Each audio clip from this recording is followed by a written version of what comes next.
good morning to one and all present here and a very warm welcome. We all know here today we are gathered here for an international virtual workshop on food safety and security. Food safety and security are two important complementing elements of a sustainable future.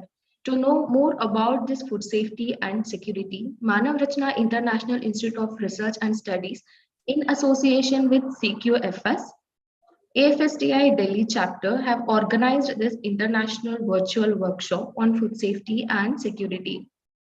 Before moving on to the technical sessions, let's pray to the God.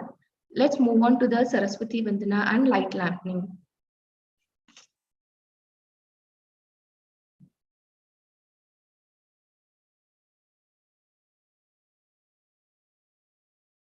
कुरुत्वं कल्याणम् आरोग्यं धनसम्पदः शुभं कुरुत्वं कल्याणम् आरोग्यं धनसम्पदः शत्रुबुद्धिविनाशाय दीपज्योतिर्नमोऽस्तुते दीपज्योतिर्नमोऽस्तुते शुभं कुरुत्वं कल्याणम् आरोग्यं धनसम्पदः शुभं कुरुत्वं कल्याणम् आरोग्यं धनसम्पदः.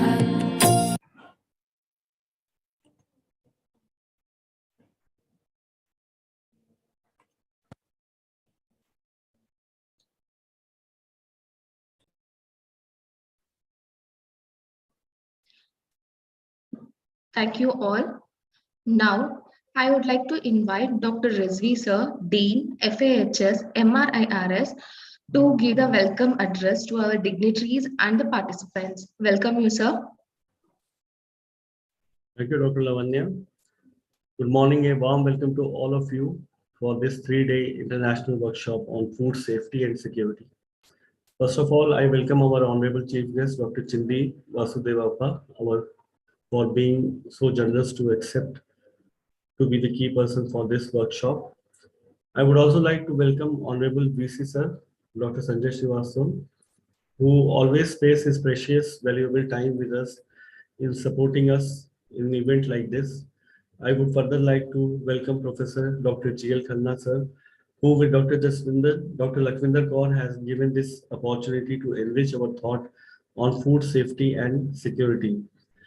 I would also welcome all our national and international speakers and all our dear participants who are being the part of today's 3 days international workshop. Thank you each and every one of you for being here with us today. The 4 pillars of food security are availability, access, utilization, and stability. As we know that food safety and security is a very important topic in today's scenario, when we are seeing drastic changes in the environment on one hand and population explosion on the other hand. As a result, food and safety and security are inextricably linked. In the context of food safety, this means protecting food against all forms of contamination such as adulteration and microbial infection. To ensure that people have access to safe and nutritious food, food safety and security are essential.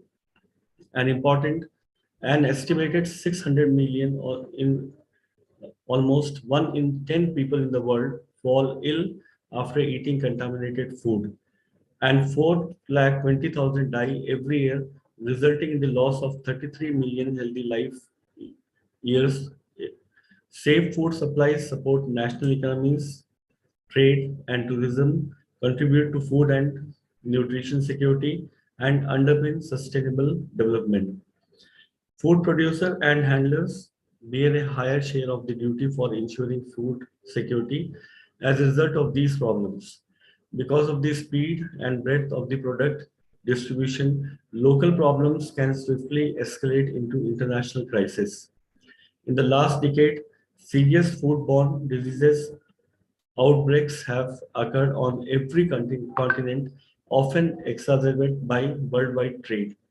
By keeping in mind all these factors, MRIRS, in association with AFSTI and CQFS, has organized this international workshop on food safety and security, and one day FOSTEC training to registered past participants to create awareness about safe and nutritious food. Thank you very much. I welcome you once again, and thanks to all the participants for being the part of this workshop. Over to you, Dr. Lakshminda, Dr. Lavanya. Thank you, sir. Thank you so much. Now, I would like to request Dr. G.L. Khanna, sir, PVC, MRIRS, to address the gathering. Professor G.L. Khanna is the task force behind all the sports activities at MRIRS. He has expertise in the field of high performance physiology, hydration, nutritional supplements, and performance analysis. He has been published more than 120 research papers in both national and international peer-reviewed journals, and he has worked closely with Sports Authority of India as a scientist. There are many more feathers on his name which we cannot be counted here. Sir has been a driving force for all of us at Manav Rachna University. I welcome you, sir. Thank you, Dr. Lavanya. Thank you, everyone, participants, and good morning to all of you. And Honorable Chief Guest, Sir, Dr. Chindi Vasudevappa, sir, Vice Chancellor NIFTM, who had been very kind enough to support us in all respect. Earlier also, when we invited him on short term also, he came and joined us and gave us guidance for going ahead with this food safety and security and other issues of food science and technology. Since beginning onward, and Dr. Lakshminder had been in touch with her, and they have been guiding us for everything about the development of this food science and technology aspect. And we will definitely, sir, go ahead with all your advice. And thanks for joining us as chief guest, sir. Professor Dr. Sanjay Srivastava, the Vice Chancellor, Manav Rachna International Institute of Research and Studies. Sir, thank you very much for being with us and giving us guidance. And of course, the blessing of yours have given us the impetus to drive this, all the departments further. Thanks a lot. And Professor Dean Rizvi Saab, who had been instrumental in everything and had been just driving this department also. The departmental head, Dr. Divya, Dr. Nitesh, our organizing secretary, Dr. Lakshminder, and my other colleagues, friends from the faculty and from all Manav Rachna International Institute of Research and Studies. And particularly now the international, our counterpart, Professor Imam, Professor Indri from Indonesia, they have been again supporting us in all respect, and they have been doing a good research work in this area, and they accepted us to join with us and share the common problem which are emerging in our Asian counterpart, Indonesia.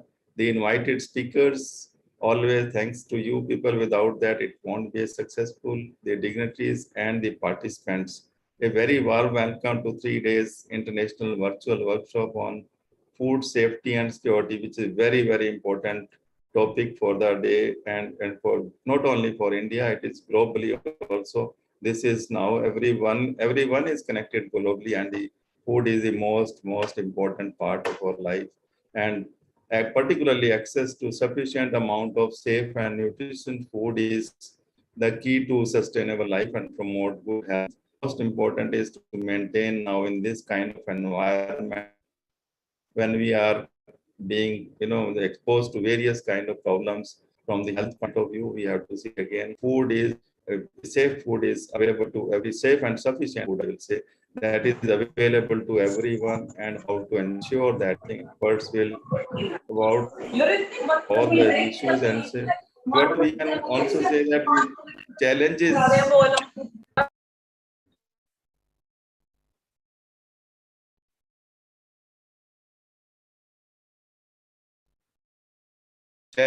For the whole world is to combat hunger and access to the safe food.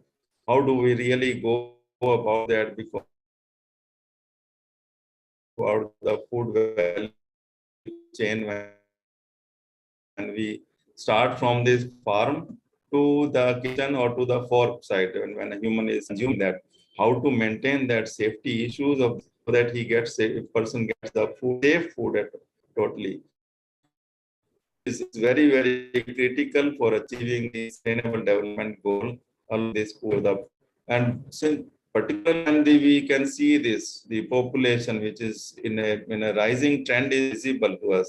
And if you think about that, you think and it is in the statistics given that 2050 we will reach 9.7 billion. Will need more than 50% food more, whatever is available now, more than that 50%, and how to achieve that is a big challenge for us if we have to keep the food security issue in mind.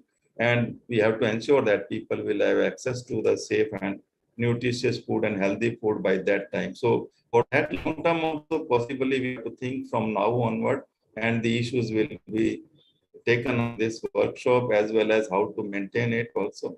Possibly we will discuss those issues. And in the developing countries, the rise of this demand of this various food is changing also.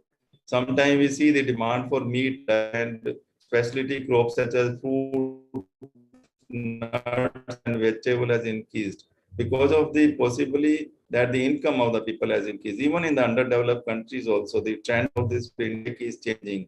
So we have to see that we maintain those trend also. We produce those food also, and make it safe also. And likewise, we have seen that the consumer in developed countries have developed preference for some specialized products that are marketed as some way we say that these are organic food. And even in also now coming up organic and locally grown food, people are starting preferring, even they pay for that higher money also for getting the safe and organic food, so that long-term health effects are not visible in that. And the demand has already strained various natural resources, possibly the soil, diverse landscapes, the environment also. These are again challenges before us. We have to again see that. And there are so many disasters, various diseases which we have seen now is one of them.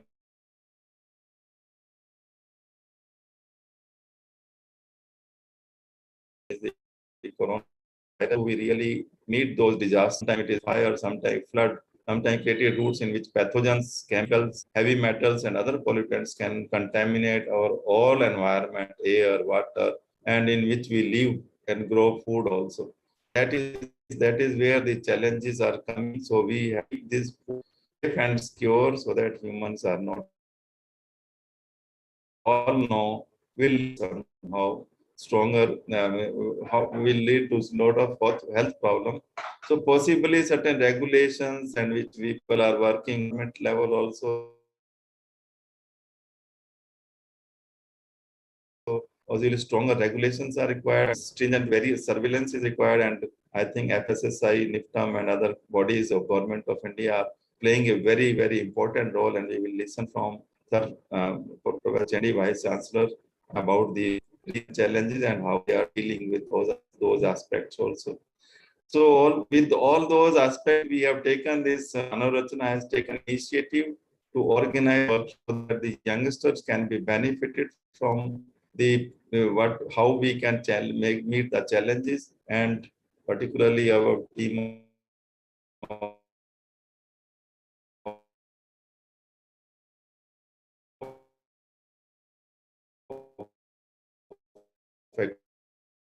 faculty of international professionals. I hope all of you will be benefited and will be in long term take some steps to make the food secure and safe also.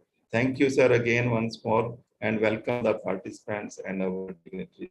Thanks a lot.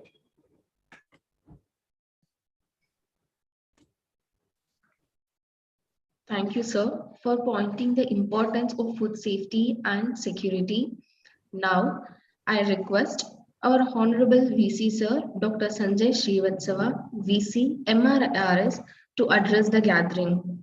Professor Sanjay Srivatsava, sir, has excellent academic and administrative skills.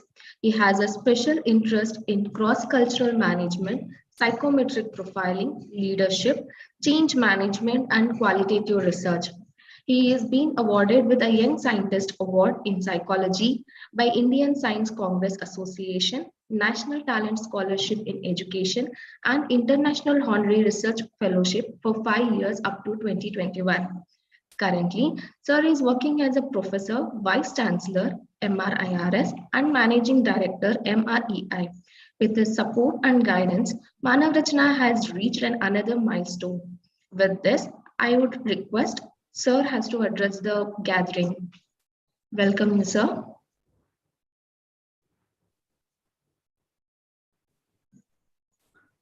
We are extremely sorry. Sir is joining within a 2 minutes. Sir is facing some issues.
Dr. Lavanya, just 1 minute.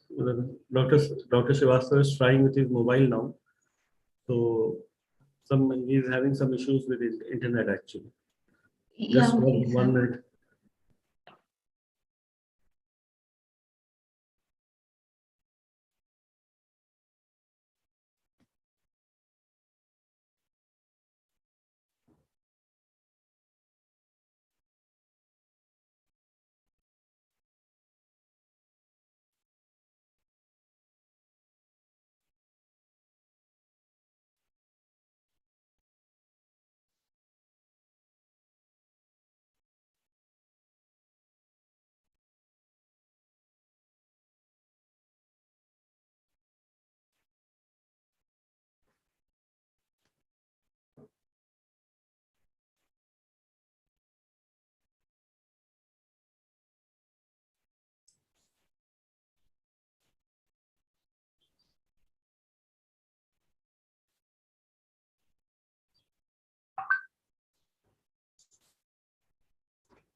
Join now, sir. Join. Yeah, Sir has been joined.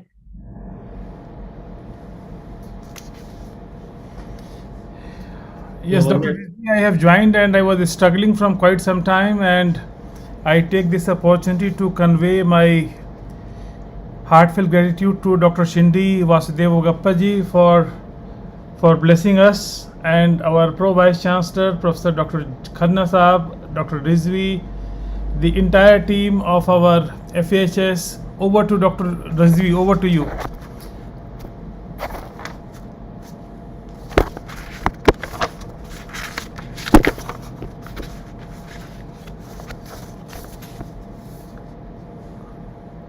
Dr. Rizvi, you are on mute. Lavanya, please go ahead. Can we have some welcome address from your end, sir?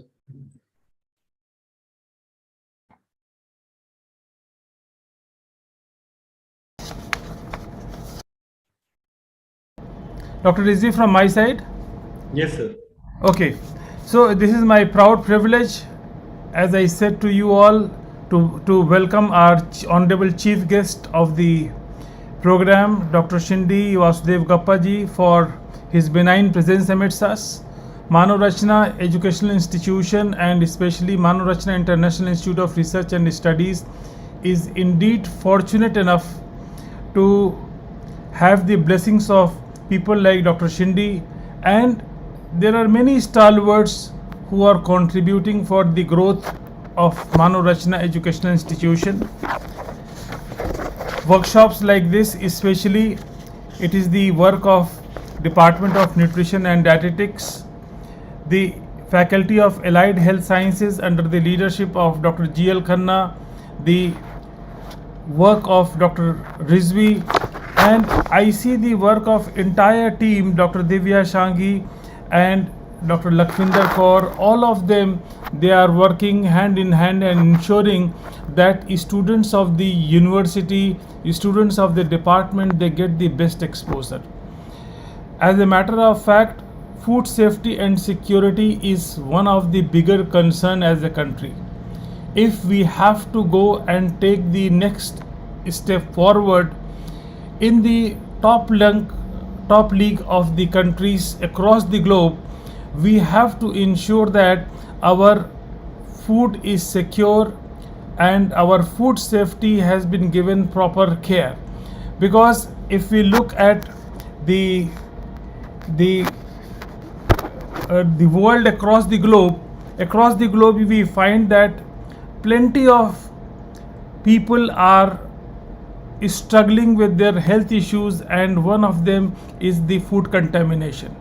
So I personally feel that workshop like this and the kind of awareness which we need to launch, we need to ensure that we are growing as a person and professional, and ensuring that food safety is given proper care by the knowledge given by the professors imparted in the university, and we can take care of our health. Every day the health hazard and food safety, they are so very connected that we need to ensure that in times to come for the next generation, we need to create a roadmap which can lead to a secure India and secure world. We believe in Vasudhaiva Kutumbakam, and we need to take care of food safety and security in a big way. I compliment Dr. Rizvi, Dr. Sanghi and Dr. Lakhvinder and the mentorship of Dr. Khanna, so that this department is doing well and ensuring that some of the stalwarts, they come and impart their wisdom to the students and faculty, and in the process they grow on behalf of Mano Rachna Educational Institutions. Once again, my greetings to all of you, and once again a warm welcome to Dr. Shindi, and I am looking forward for the day when I shall be welcoming you to the campus. Thank you very much. Jai Hind. Thank you so much, sir, for enlightening us the importance of food safety and security and welcoming all our dignitaries. Now, I request Dr. Divya Sanghi, ma'am, HOD, Department of Nutrition and Dietetics, MRIRS, to introduce our Honorable Chief Guest, Dr. Chindi Vasudevappa, sir. Over to you, ma'am. Thank you, Dr. Lavanya. It's my honor to get this opportunity to introduce our chief guest, Dr. Chindi Vasudevappa. Sir has a vast experience in the field of research, administration, teaching, and extension in food processing, food security, fisheries, dairy, and animal husbandry. He is a former Vice Chancellor, UAHS, Shivamogga, Dean of Postgraduate Studies at US Bangalore. He is being awarded with Kannada Rajyotsava Award by Karnataka, Certificate of Excellence from Global Food Chain Alliance, Dr. J.S. Pruthi Memorial Award from All India Food Processor Association, Swaksha Campus Ranking Award by MHRD. Young Scientist Award, Asian Fisheries Society branch.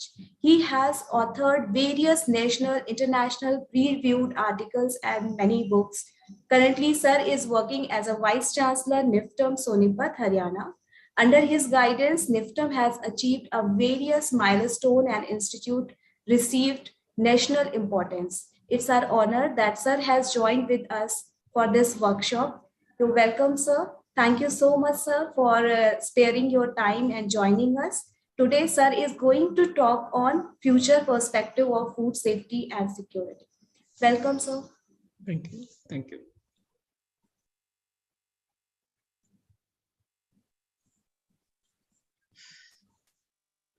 Okay, I think, should I start? Yes, sir. Please, sir. Okay, fine.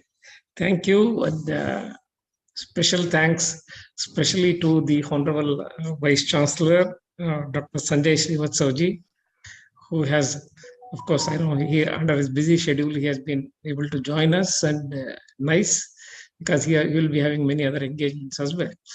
And of course, the head of the department, Dr.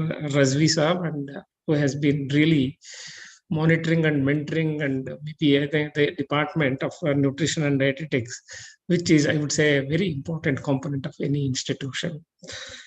Of course, all this is happening under the able guidance of Dr. J.A. Khanna Saab, the Pro Vice Chancellor, who has been really mentoring at the grassroots level and try to see how best we can take forward. Of course, the faculty and the HODs, especially Dr. Lakwinder Kaur and Dr. Divya, and all others who are part of this program, and welcome each one of you, maybe for my, maybe discourse or whatever you call it.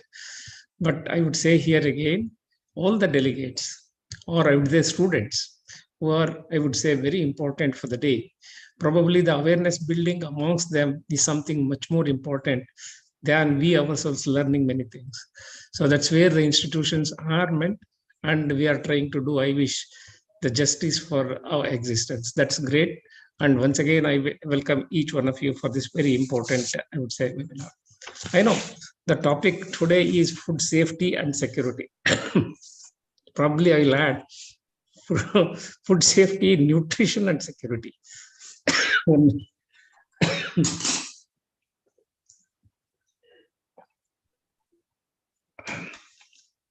Of course, we know man cannot survive without food. So how do we feel that it is good, it is of quality, it supports the body? I think these are the concerns. And how do we address this issue? Probably this is something which I would always look at in a broader perspective. I know, probably, to know, how do we know? A simple question, that the food what we eat today or ate today is safe. So that's where I think we need to be really very cautious and careful on building awareness. And then even I would say food includes even water. How do we feel that the cup of water which we take it is safe? Is it that the packaged water is very safe? I think the presumptions and assumptions are too many. I don't know. Maybe I think even the packaged water may not be that very safe.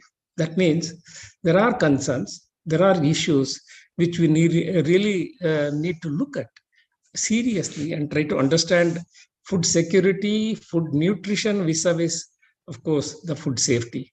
I think these are all the concerns of the day today. And of course, we all take safety for our food for granted.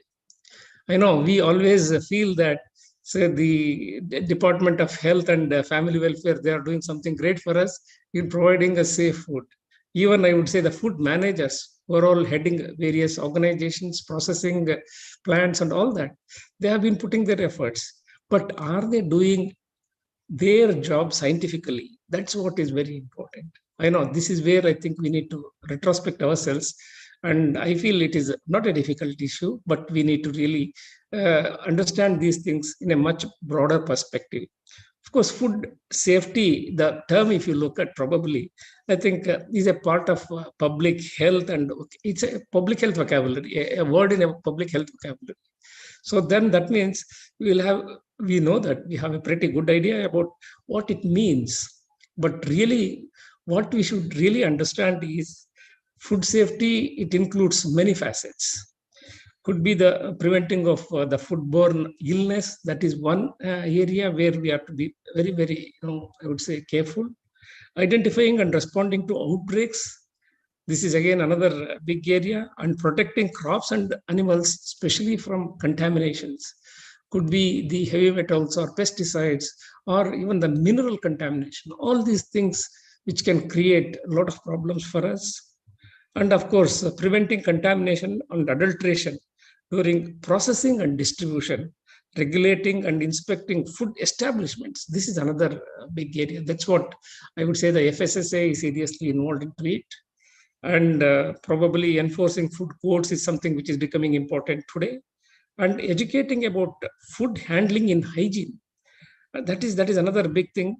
Probably even at home, even in the public places, I think this hygiene is one thing which is essentially required, which can create all the problem. It also includes all the things we do to prevent foodborne illness from the farm to the table. I think, this is where I think we have to be careful. That means the food value chain need to be addressed at all levels, right from, I would say, the soil, the quality of the soil and the nutrient status of the soil, and further taking it forward for maybe the production process and maybe the storage and the transportations and the cold storage and things like that, and maybe the cold chain and the value chain. All the entire value chain need to be addressed, especially for food security and food safety as well. That is what I feel. That is what is the I would say the clear definition of food safety. Otherwise, we cannot be talking in bits and pieces. So regarding the food safety, and of course, food safety is everything we do to protect our food, especially the food supply. It's a traditional part of the public health system. So believe me, right from our tradition also, we do understand these things, but the science was not really behind it. But now slowly and steadily, I think probably we are taking science into consideration. Despite increasing sanity and hygiene, I would say here, hygienic practices, which we have been very rigorously following, and evolved advanced methods of food diagnostics. This is another big area. So the diagnostics, this is what plays a major role. And that will help us to understand what is that food is. And it is ironical and that maintaining basic food safety is an increasing concern and a challenge to meet even in the 21st century. Believe me, this, the COVID-19 has taught us many things, especially with regard to hygiene, sanitation. And with regard to the quality of food, of course, we are concerned, but many a times we compromise. So that is where the food safety or security is lost. And that we have to be, of course, it has led to a lot of, I would say, maybe products in terms of ready-to-eat products, or maybe in terms of, I would say, even the immune products, or maybe the organic foods and things like that, which have been really influencing our day-to-day life. So we need to look at it very seriously, of course. So, and on the other hand, maybe the food security, safety is well known to us. Security is a new term, which is explained in different ways by different groups of thoughts. Probably, I think, if you look at agriculture per se, security is providing food. So security for a health department or for people who want to practice good food practices, it is the hygiene and sanitation. The third thing could be even for the processing and the corporates, it is the quality of the food. So that means food security doesn't mean that we are producing sufficient and we are secure. No, it has other facets also, maybe the nutritional security or maybe the health security, and such of those things, I think is becoming very, very important today. So that's where I think we need to really be very, very clear in understanding food safety. It may be a part of the broader food safety picture, which deals primarily with protecting ourselves from the international efforts to the harm or compromise our food supply. I think this is one thing which is very, very important.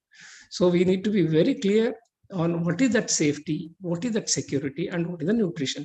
So only then we will be able to address these issues in a very critical manner. Of course, in fact, our food supply has always been vulnerable to mischief. Every level there is mischief. It is just not pharma mischiefs. Even in food, quality management system, there could be mischief. Even in hygiene management, always people look towards the profit and forget the basics. So that is where I think we are bogged down probably, which is very essential required for a healthy nation. In fact, I would say the expenditure of the government of India in terms of public health is the highest in the world. That means with the food what we eat is not of quality, is not secure, and it is not safe. So that is the reason why, compared to even advanced countries, our expenditure on medical is very, very high. And of course, in totality, always food safety and security refers to access to healthy, sufficient amount of safe and nutritious food that can really sustain life. That's what finally it means, and also promote good health. And if we can address these issues, probably I think we have done our job as far as the food safety and security is concerned. Of course, COVID-19 in the world today has created a lot of other problems as well. In fact, we are in the brink of even the third world war. So how do we address these? Because you can't be speaking about the safety quality probably in the place where the war is going on. They need food. They need for sustainability. So accessibility, sustainability, and of course, later comes the quality and other issues when it is an emergency. So we need to understand these things. The emergent food can be, of course, compromised many a times, but at the same time, quality assurance has to happen. Of course, targeting crops and animals could be, and in fact, not that whatever we produce is food. Gone are the days when we were, in fact, directly growing our wheat or bajra or rice and all that, directly bringing it to the plate. Now, it undergoes a lot of other value chain system managements. So that's where I think the quality compromising takes place. So now I think earlier people used to store all the food grains which they produce in their own homes. Now that is not the case. In the field itself, we sell all the food. So that means a middleman will come and procure and take it for maybe an aggregator or a middleman or a commission agent, whoever it is, and he will take it to the market channel. So that is where I think we have to be very, very careful. I know using agents like soybean rust or even foot and mouth, vaccines and things like that, probably they serve economic impact as well. Contamination of food with pathogens or toxic materials. This is another big area. Contaminants and toxic materials are becoming a matter of great concern because we deal with a lot of microbes which can really induce these contaminants or the toxicity of the food. Because if we are not properly storing them or preserving them, then I think it can lead to a lot of these issues as well. Many times we compromise on the bread which we bring it to my home or our home, and we keep it for 1 week or 10 days, and after that also eat. But that is not a good practice because it has its own components which can induce a lot of other negative impacts. So we need to really understand that. Of course, the theme of this international workshop it's a very apt one, and I would say important in the present times.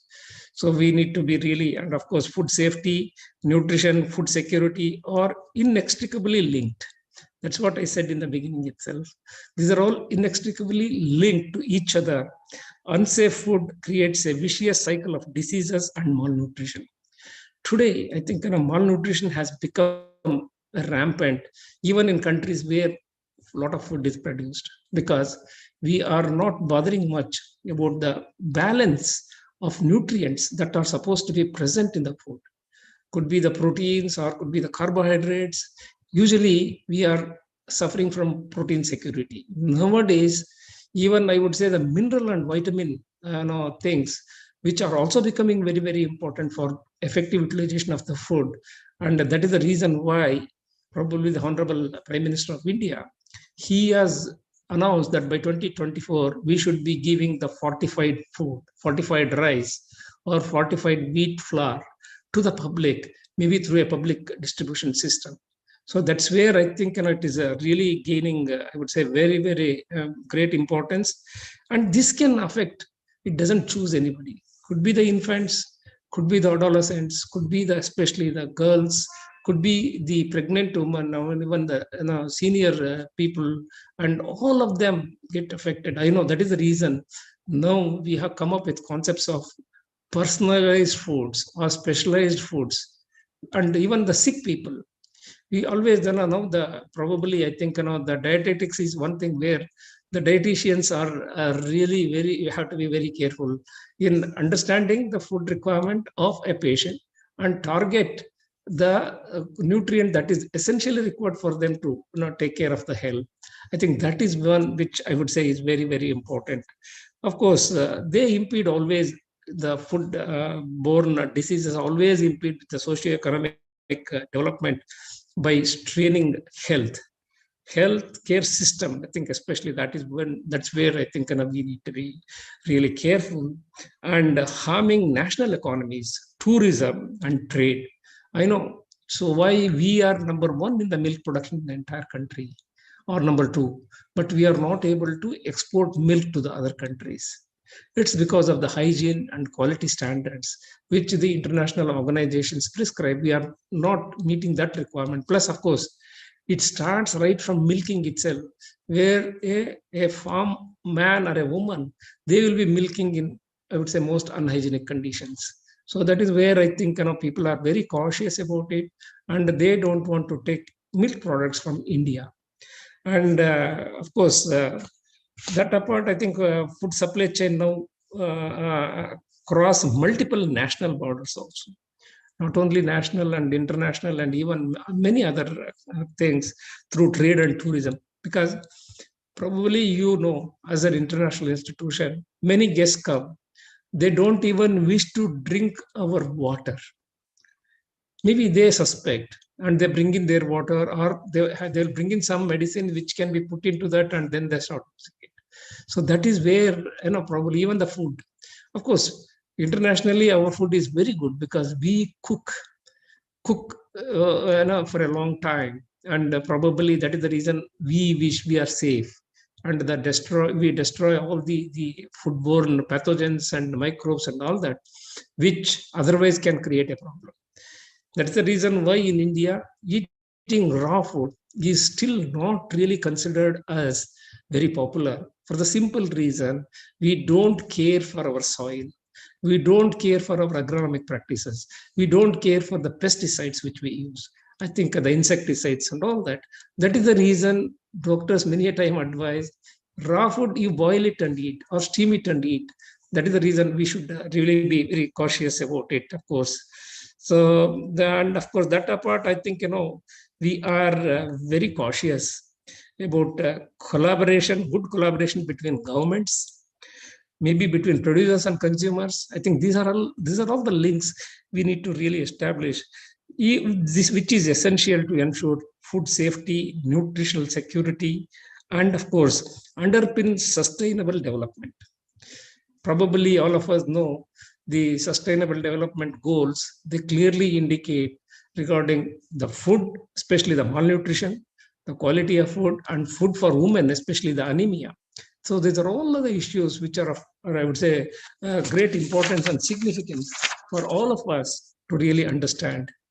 Of course, urbanization has, and the changes in the consumer habits has really come in a very big way.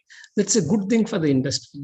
But including maybe travel, we have been traveling, and usually we carry a packed food on the way. Otherwise, many times we eat in public places. So there we compromise on many things. But at the same time, of course, I know our immune system is quite strong, I would say, and this has really triggered the globalization, growing consumer demand. So this is something even the people who come from outside, they do enjoy Indian cuisines, and probably that's where we need to be really for a wide variety of foods, resulting in an increasingly complex and longer global food chain. This is another big area.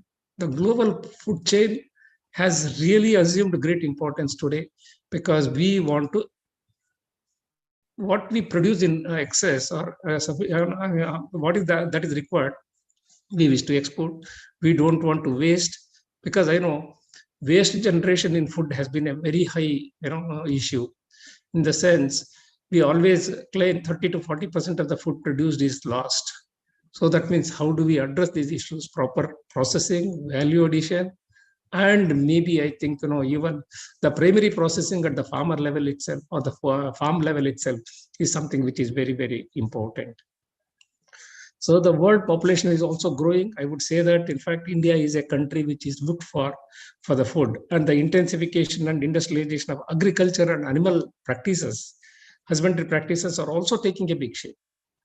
But at the same time, we should also make it a point, as I said, look at the security of the food that is produced, or the safety of the food that is produced, which can really lead to us and for a better India tomorrow. Maybe the climate change is another big issue. The temperature regime is increasing. That means there will be a lot of biochemical changes that take place in the food. And how do we address this issue? I think even the yields, there could be enhancements or decrease. So that is where, again, I think the food safety or food security and the nutrition are really affected. We need to really look at the distribution channels, because India is a huge country. Not that everything that is produced regionally could be distributed there itself. For example, the wheat, which is grown in Punjab and Haryana to a great extent, reaches the whole country. So that's where I think a lot of these things are happening. That means the supply chain and the storage facility and the handling of food has to be given due care. And these challenges put greater responsibility on food producers and handlers to ensure food safety, of course. Local incidents can quickly evolve into international emergencies. These are all things which always are very important due to the speed and range of product distribution, which we are really addressing today. And maybe serious foodborne diseases outbreak have occurred on every continent in the past decade. So often amplified by global trade. So this is the concern for all of us. And we need to look at, if you take an example here, probably include contamination of infant formula, which was recognized with melamine in 2008, affecting, I would say, more than 3 lakh infants and young children, and many of them, they died. And could be, in 2011 again, that is the enterohemorrhagic E. coli, also created a huge outbreak in Germany and linked to contaminated fenugreek sprouts, and where the cases were reported in 8 countries in Europe, and more than 50 or 60 people died. So I think these are the concerns we need to be very serious. And of course, finally coming to how do we ensure safety, food safety, and what is the role of maybe the policymakers, the producers, the consumers, and the regulators. These are the 4 pillars who need to maybe help a common public to really take his concern, take care of his concerns. Maybe everyone can contribute for making the food policy. I know that's where we always look at. That is the reason we'll have many consultations at various levels. But the policymakers, they should really look at maybe build and maintain adequate food systems and infrastructure, especially the laboratories, to respond to and manage food safety risks along the entire food chain, including during emergencies. I think this is what is the overall picture of the policy making for the country. And of course, foster multi-sectoral collaboration among public health and animal health, agriculture, and other sectors for better communication and joint action. Of course, integrating is something very important. Food safety into broader food policies and programs. This integration is required. Policy should not be in isolation. The food safety issues have to be imbibed into it, and probably think globally and act locally to ensure the food produced domestically be safe internationally. That means we need to comply with the safety requirements of food, not only in India for our consumption, even for international consumption. Food handlers, these are another very big group, and consumers. they should know the food they use, read labels on the food packages, make an informed choice, and become familiar with the common food hazards. I think this is one thing which we are not doing. Probably on the label, all the nutrient status and everything is written, and even the expiry date. Many a times, the expired foods, after all, the business people, they do try to push that we should be rejecting it, because I know it may not be bad, but according to the processing standards, it may go bad after this date. I think that's what I think we need to understand. Handle and prepare food safety, especially practicing the WHO, World Health Organization has brought the keys to safer food at home. I think this we should really understand. So also I would say, when you are selling even food at the restaurants and local markets. So these are things we need to be really careful. Even for, I would say, fruits and vegetable production also, WHO has given keys which need to be made aware for the people. And because I know microbial contamination is always the highest through vegetable sources, because the handling is not proper there. And we always feel eating fresh is good. And if you store it, probably, I think if you are improperly storing it, can create a lot of other problems also. In fact, I would say FSSAI has been the regulator in the country, and also BIS has been the standard setting body in the country. So these are the two important organizations which deal with the food safety, food quality, and food standards. So we need to comply with all their, I would say, requirements, of course, and build capacity. That is what I would say finally, to emphasize, to prevent, detect, and manage foodborne risks. So this is something which I think the Manav University should be doing it. And I would say we are all there on the same platform. We can always support and work together. Of course, providing independent scientific assessments on microbiological and chemical hazards that form the basis for national and international food standards. I think this is very important. In fact, I would even say here, we are trying to maybe, I think, establish one course for all those who are interested in food safety and give them a proper coaching, and then have a very rigorous exercise who can be empaneled as the national food safety professionals. And every year we wish to have at least 70-75 students, and this would serve a big problem, not only for the country, even internationally also these people can be absorbed. So that is another big area, and a lot of students are also showing keen interest in this. The first advertisement will come very, very soon. Assessing the safety of new technologies. This is another big area. I know we are very ambitious to come up with a lot of technologies, and we don't even upscale it many a times. And we say that we are with the technology, we can sell it. So please don't do that, because I know always you need to look into, once you develop a technology, the safety, the quality issues have to be seriously looked at. That means you need to have a good laboratory, come up with a plan, and probably even, of course, today clinical tests have become very, very important. I know these are all issues, especially when you deal with some prohibited, or I would say which are supposed to be the dangerous, the preservatives and all that which you use in the food. And of course, maybe I think helping improve national food systems and legal frameworks. I think this is another big area, because I know, especially the implementation of adequate infrastructure to manage food safety risks is being addressed, but anyway, there could be a lot of legal issues. So that is where I think we need to be very, very cautious. Promoting safe food handling through systematic disease prevention and awareness programs. I know this we have been doing. I know this is a very important area, especially understanding the microbes and their impacts, and also which can cause what kind of disease, or what kind of health hazards, or what kind of the food, probably the quality deterioration and things like that. I think that's very, very important. Advocating for food safety as an important component of health security, and for integrating food safety into national policies, which I already told, and of course, the programs in line with international health regulations. This, I feel, we are still, many a times we take it for granted. It should not happen. So we should comply with that. And probably then I think, as I said earlier, food which is good for domestic consumption should also be good internationally. That is a concept. If we can take it forward, I think we are addressing the real crux of the problem. Thank you very much and all the very best. Thank you.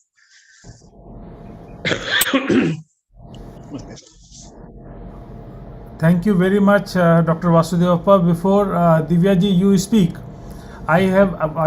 when you listen to people like Dr. Vasudevappa ji, you are full of ideas.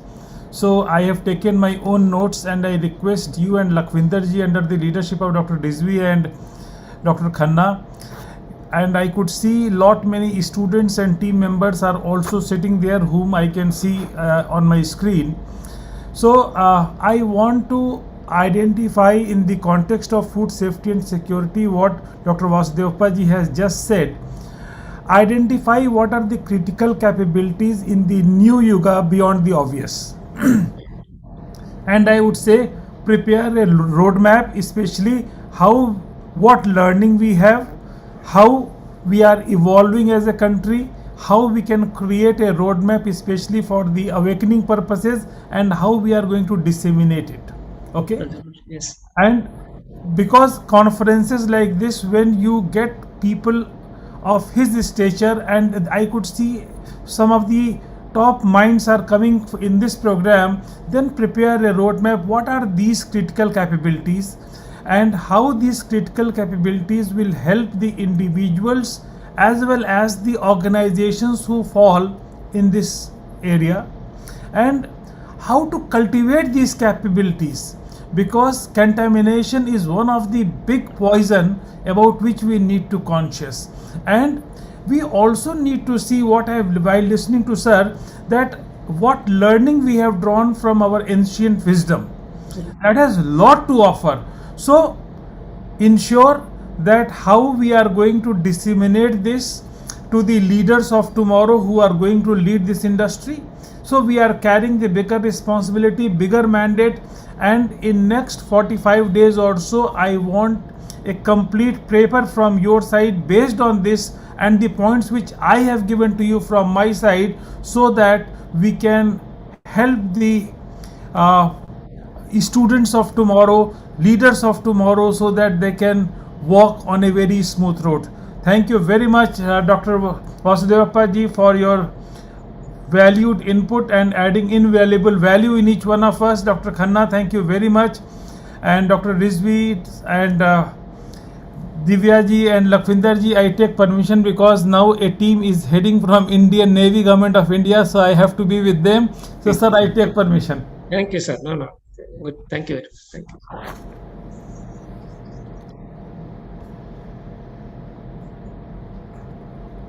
Divya ji, over to you.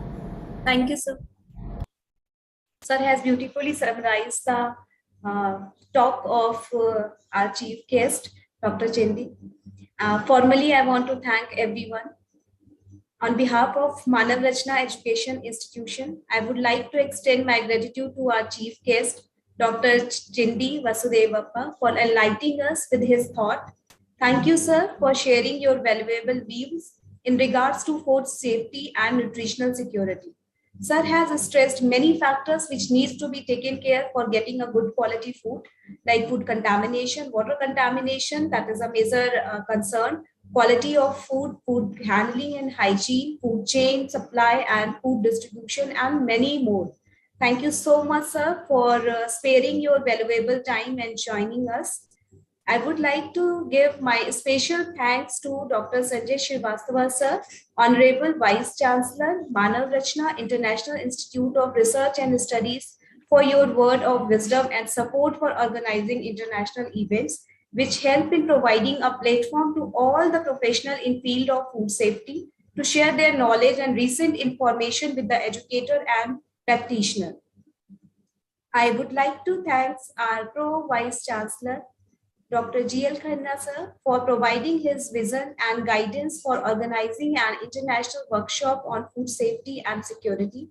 Thank you so much, sir, for your constant support to expedite the process from nurturing the idea of a workshop, planning and implementation of the same. I also would like to thank Dean, Faculty of Allied Health Sciences, Dr. Motta Raja Rizvi, sir, for being a driving force for all of us at various facets. I would like to thank our organizing team, Dr. Lakhvinder and Dr. Lavanya, and all the faculty members of Department of Nutrition and Dietetics to put their effort to make this event a successful event. I would like to thank all the participants of the event who all are here to participate for the workshop. This workshop will definitely enlighten various methods, technology, and initiative towards the food safety. Thank you all. Thank you, everyone. Over to you, Dr. Lavanya. Lavanya, I take permission. Thank you very much, sir. Thank you so much, Thank you. sir. Thank Okay. you. Thank you. Thank you so much, sir. Thank you, sir. Thank you very much.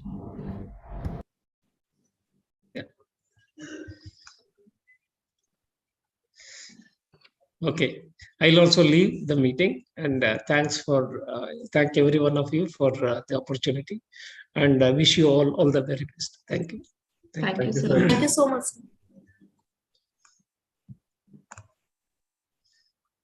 Now, let's move on to our technical sessions. For today's event, our first speaker is Dr. Indri Kusuma Devi. She is a head of the department, Health Polytechnic of Suratgarh, Ministry of Health, Indonesia. Dr. Indri has wide experience in traditional herbs and functional foods. She served as a secretary at the Department of Indonesian Traditional Herbs, Health Polytechnic, Indonesia during 2013 to 2021. She is the editor-in-chief, Jammu Kusuma Journal, Indonesia, and she owns a functional food industry. Currently, ma'am is the secretary of Center of Excellence to promote herbs to improve public health at Ministry of Health, Indonesia. She is also the head of the department, Health Polytechnic of Suratgarh, Ministry of Health, Suratgarh, Indonesia.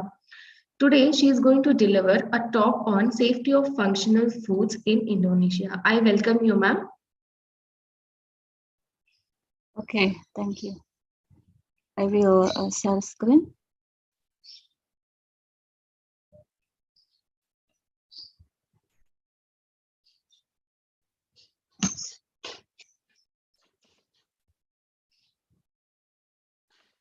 Okay. The Honorable Professor Dr. Muhathar Raza Rizvi, as Dean Faculty of Allied Health Science, Manavrahna International Institute of Research and Studies. The Honorable Dr. Gulshan Khanna as Pro-Vice Chancellor. The Honorable Dr. Sanjay Srivastava as Vice Chancellor. The Honorable the Lecturer in Manavrahna International Institute of Research and Studies. The Honorable, all of the speaker and all of the participants in this international workshop event. First of all, I would like to thank for this good opportunity have invited me in this international workshop today. Before I would like to introduce myself.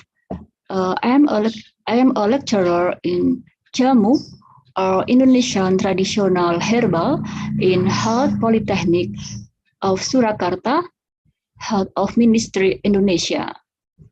My major is a pharmacist concentrated in herbals. I also have a home industry which produce many functional products from traditional medicine plant such as syrup or instant powder and many products. Okay. The first, I will explain about how the history of the development of functional food in Indonesia. The mindset now, the mindset is changed about the food. We know food is fulfilled to needs every day, but now food is not only aim to make someone full, but for increased health in current purpose. From traditional food in Indonesia, such as food and drink was consumed by the community with a distinctive taste. The example, tempe, honey, ginger, curcumin. Before getting to know functional food, humans use the experience of their ancestors from traditional food. In Indonesia, traditional food is food and drink that is usually consumed by a certain community, have distinctive taste that is accepted by a community that inhabits a certain community.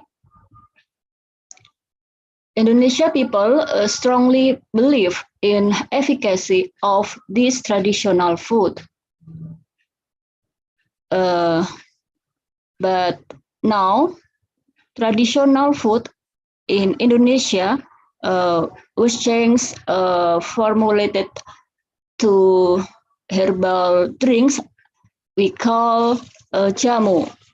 Jamu is Indonesian traditional herbals, like health drink, was formulated from traditional medicinal plants.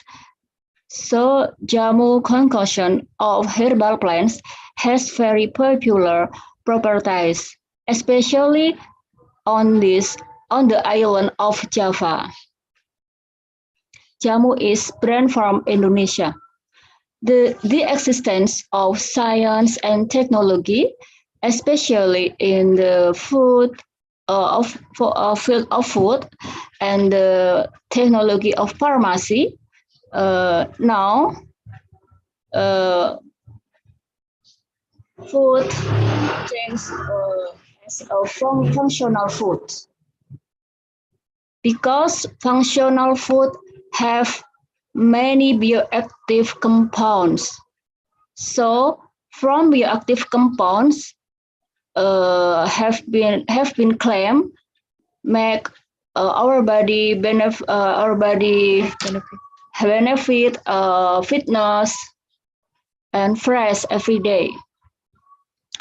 The content of compounds in functional food are known as bioactive substance or compounds. These compounds have been identified and isolated from various herbal plants. We know that Indonesia is in second place in the world as the biggest owner of plants. Indonesia have many traditional medicine plants. So we can consume from the spice or from this herbal, and then we make our innovation in health drink like jamu. The development of traditional food will increase its degree into functional food, accompanied by an increase in quality and safety. Ma'am, sorry to interrupt you, ma'am. Ma'am, can you please go to a slide share? It is For a full slide. Yes. Okay.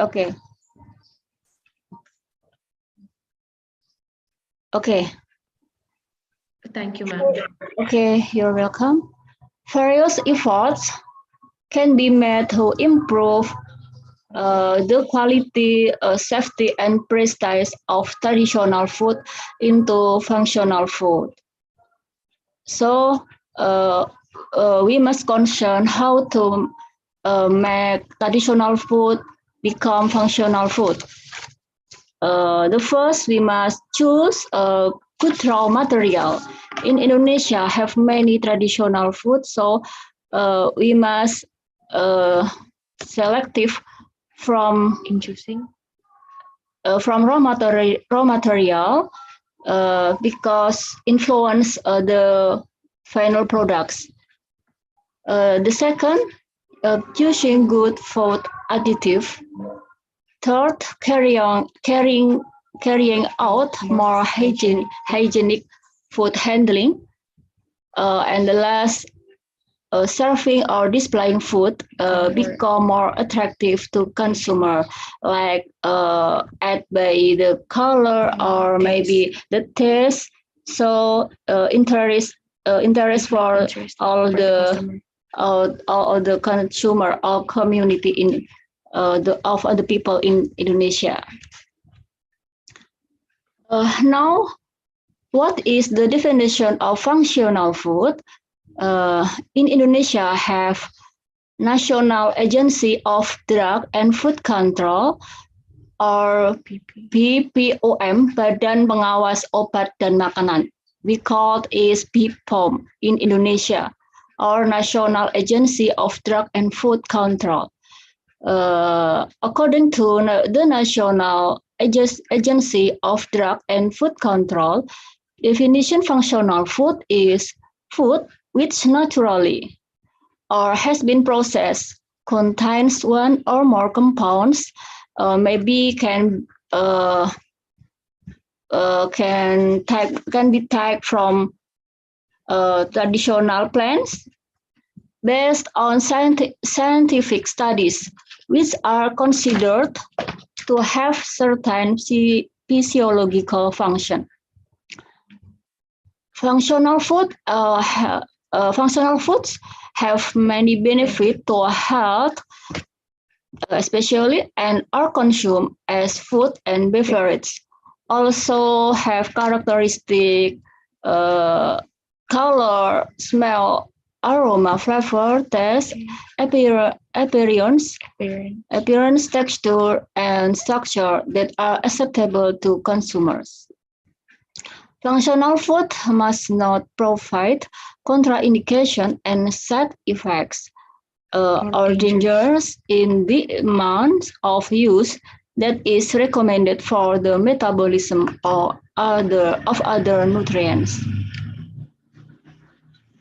Okay, now the grouping functional food have a grouping of compounds that are considered to have certain physiological function because contain natural compounds, but they are not main nutrients such as carbohydrates, fats, proteins, and micronutrients, vitamins, and minerals. However, in principle, the functional food approach also refers to the main nutrients, and this is these food groups contain main nutrients. We know, like carbohydrates, such as dietary fibers, sugar, alcohol, and prebiotics, and such then fats group, then protein groups, and the last vitamins and mineral groups. So functional food combine from main nutrients and also combine from the traditional plants in Indonesia. The pattern of food, we know modern dietary habits can make deficiency of essential nutrients. So it is important.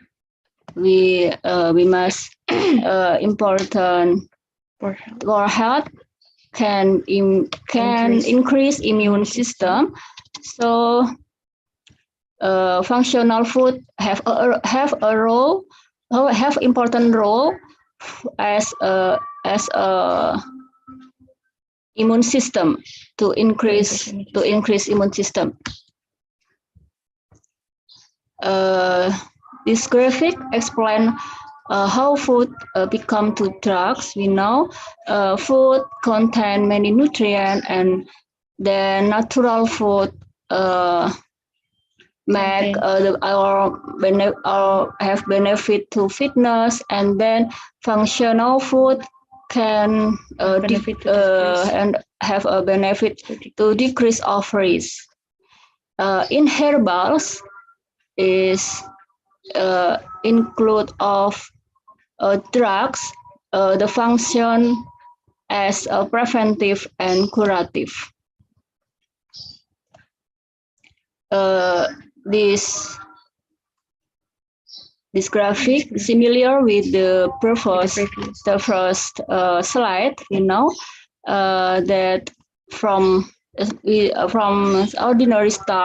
ordinary food and the nutritious food and increase become functional food. Functional food similar with nutraceutical. Nutraceutical term yearly from Japan consists of two words, is nutra or natural and ceutical or pharmaceutical. So combine pharmaceutical from natural product, natural raw material. What is nutraceutical? Nutraceutical or functional food or food supplement or medical food. Every country has a different term. Nutraceutical food is a food which, in addition to containing nutrients such as carbohydrates, proteins, fats, vitamins, and minerals, also contain nutraceutical substance like phytochemical from herbal plants that provide health benefits. Nutraceutical can be said to be a food supplement whose composition is in the form of ingredients isolated or extraction or purified from food. While a food supplement, the composition doesn't have to come from food ingredients. It can be in form of synthetic materials. The definition of nutraceutical, the term nutraceutical was coined from nutrition and pharmaceutical by Stephen De Vries, founder and chairman of the Foundation for Innovation in Medicine. According to De Vries, nutraceutical can be defined as a food or part of a food that provides medical or health benefits, including the prevention and all the treatment of a disease. However, the term nutraceutical, as commonly used in marketing, has no regulatory definition. Nutraceutical, as per the proposed definition, differ from dietary supplements in the following aspect. If nutraceutical must not only supplement the diet, but should also aid in the prevention and or treatment of disease. Nutraceutical are represented for use as conventional food or as the show item or meal or diet. This is the things to consider when making nutraceutical products. The first, quality of processed raw materials, and then raw material left, then the dose of raw material, then how the process product form, and the last therapeutic product for certain disease. The intended purpose of food. Food can be supplement if combined with maybe vitamin, minerals, or plants, or amino acid. food also can to decrease risk of disease. And in Indonesia, the current trends currently popular food ingredients for treatment have become an alternative medicine. For example, turmeric can be used as food, health supplements, or herbal medicine. For example, the first herbal medicine, the grouping food from natural group. The first herbal medicine. Herbal medicine in Indonesia consists of 3 groupings. The first jamu, or Indonesian traditional herbals, and then standardized herbal extract, and the third Phytopharmaca. Phytopharmaca, we know that the compounds from isolated phytochemical. The second, health supplements. Health supplement including plants or substance in plants, such as vitamins, mineral, coenzyme, etc. The third, functional food. In functional food, we make food and combine maybe from traditional medicine plant and combine the nutrient. The terminology for claims as food and supplement, health and medicinal. Medicinal indication overcome symptoms of fatigue and lethargy, weakness, can relieve indigestion, dyspepsia, bloating, flatulence, can overcoming constipation, release mild articular or joint pain. The health effects can maintain body stamina, maintain digestive tract health, maintain a balance, and maintain joint health. How the regulation of nutraceutical. There is in this table there is no nutraceutical terms in several countries. We know in Indonesia no nutraceutical but health supplement. In Codex Alimentarius, the term is vitamin and mineral food supplement. FDF, Food Drug Administration, dietary supplement, and FSA, dietary supplement. In Singapore, health supplement. In Europe, food supplement. In English, food supplement. In Australia, complementary medicines. In Canada, natural health products. In Korea, health functional food. Regulation in Indonesia.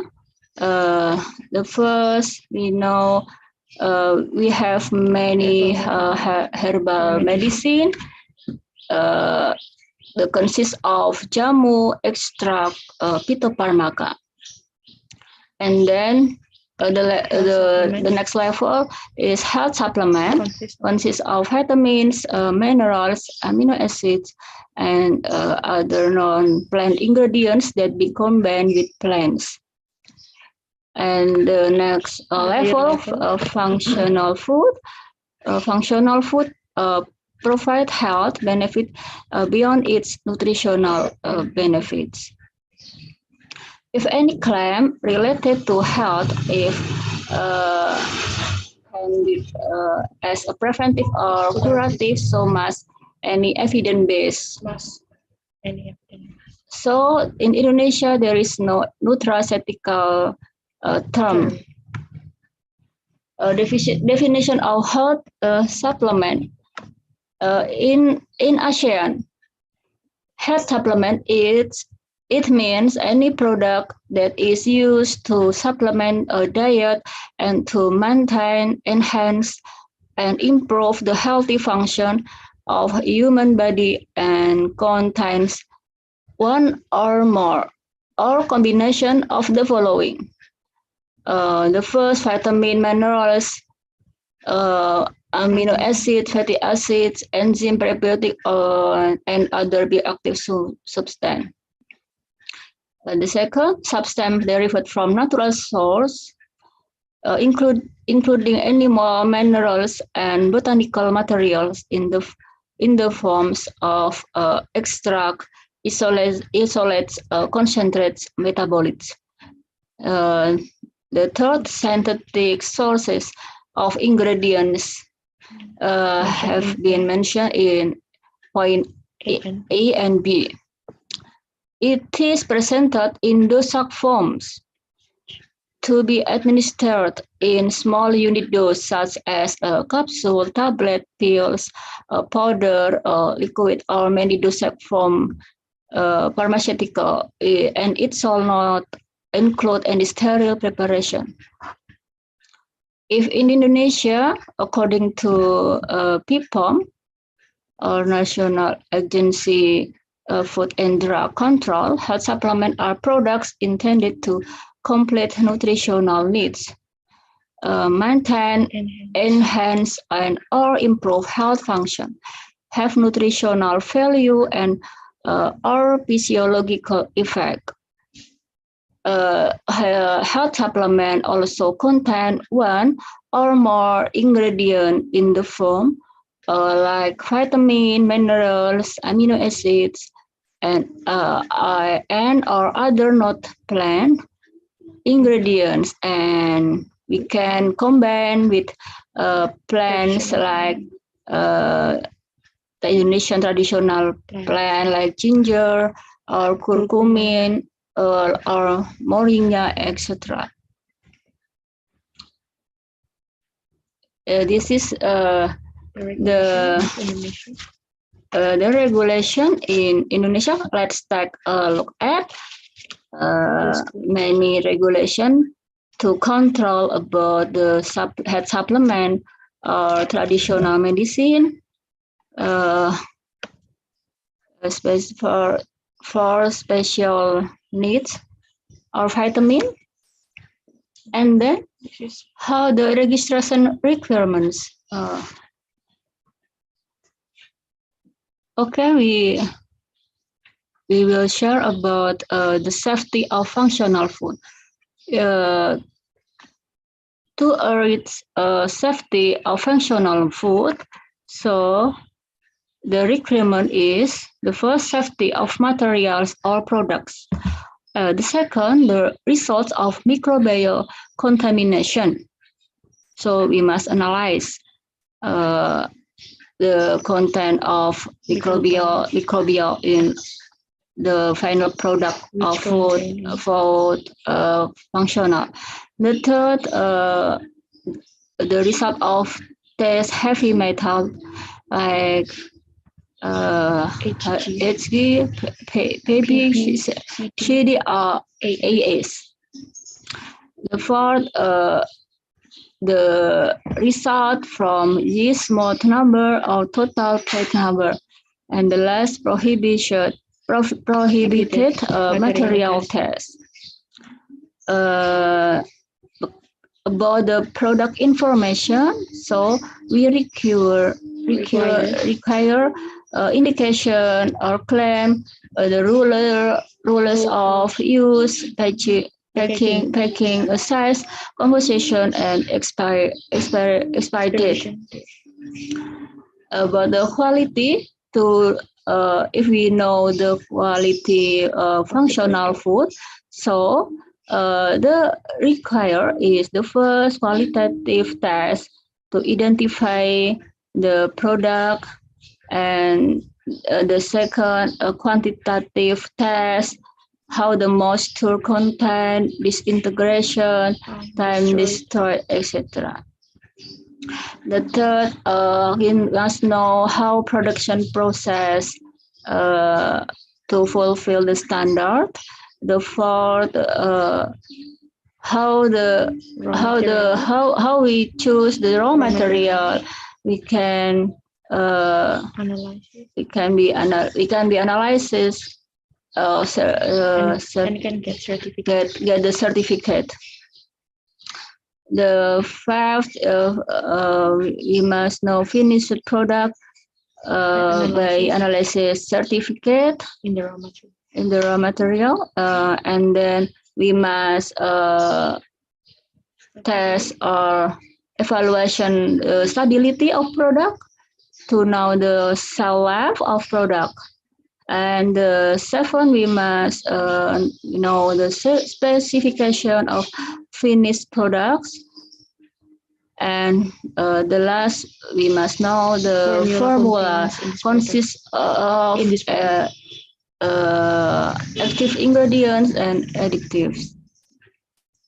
The benefit product depend on the concentration of active compounds. The conclusion, in Indonesia,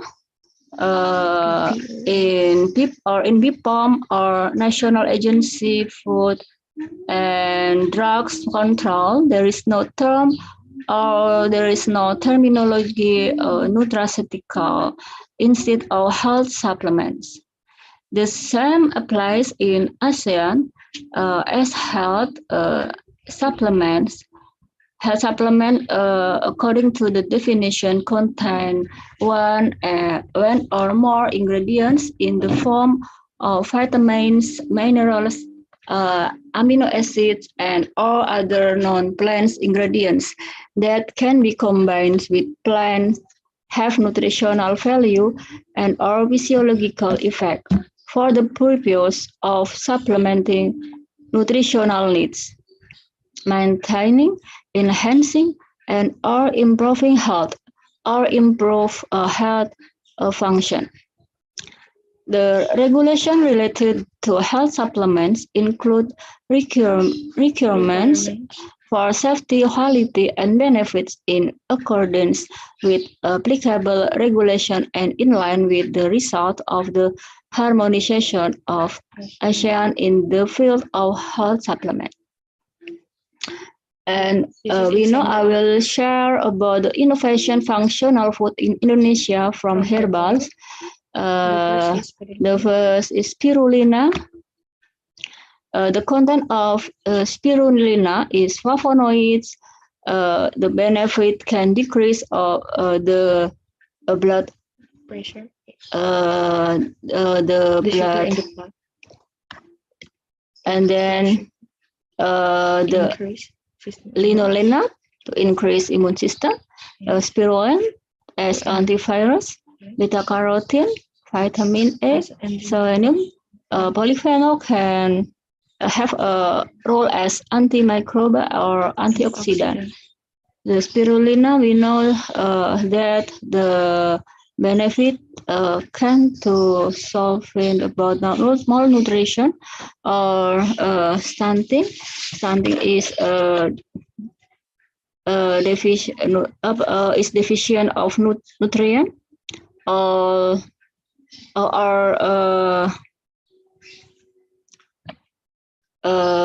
not or the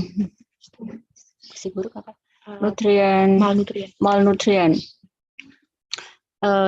In spirulina, we can find a protein have a high quality, such as protein is amino essential,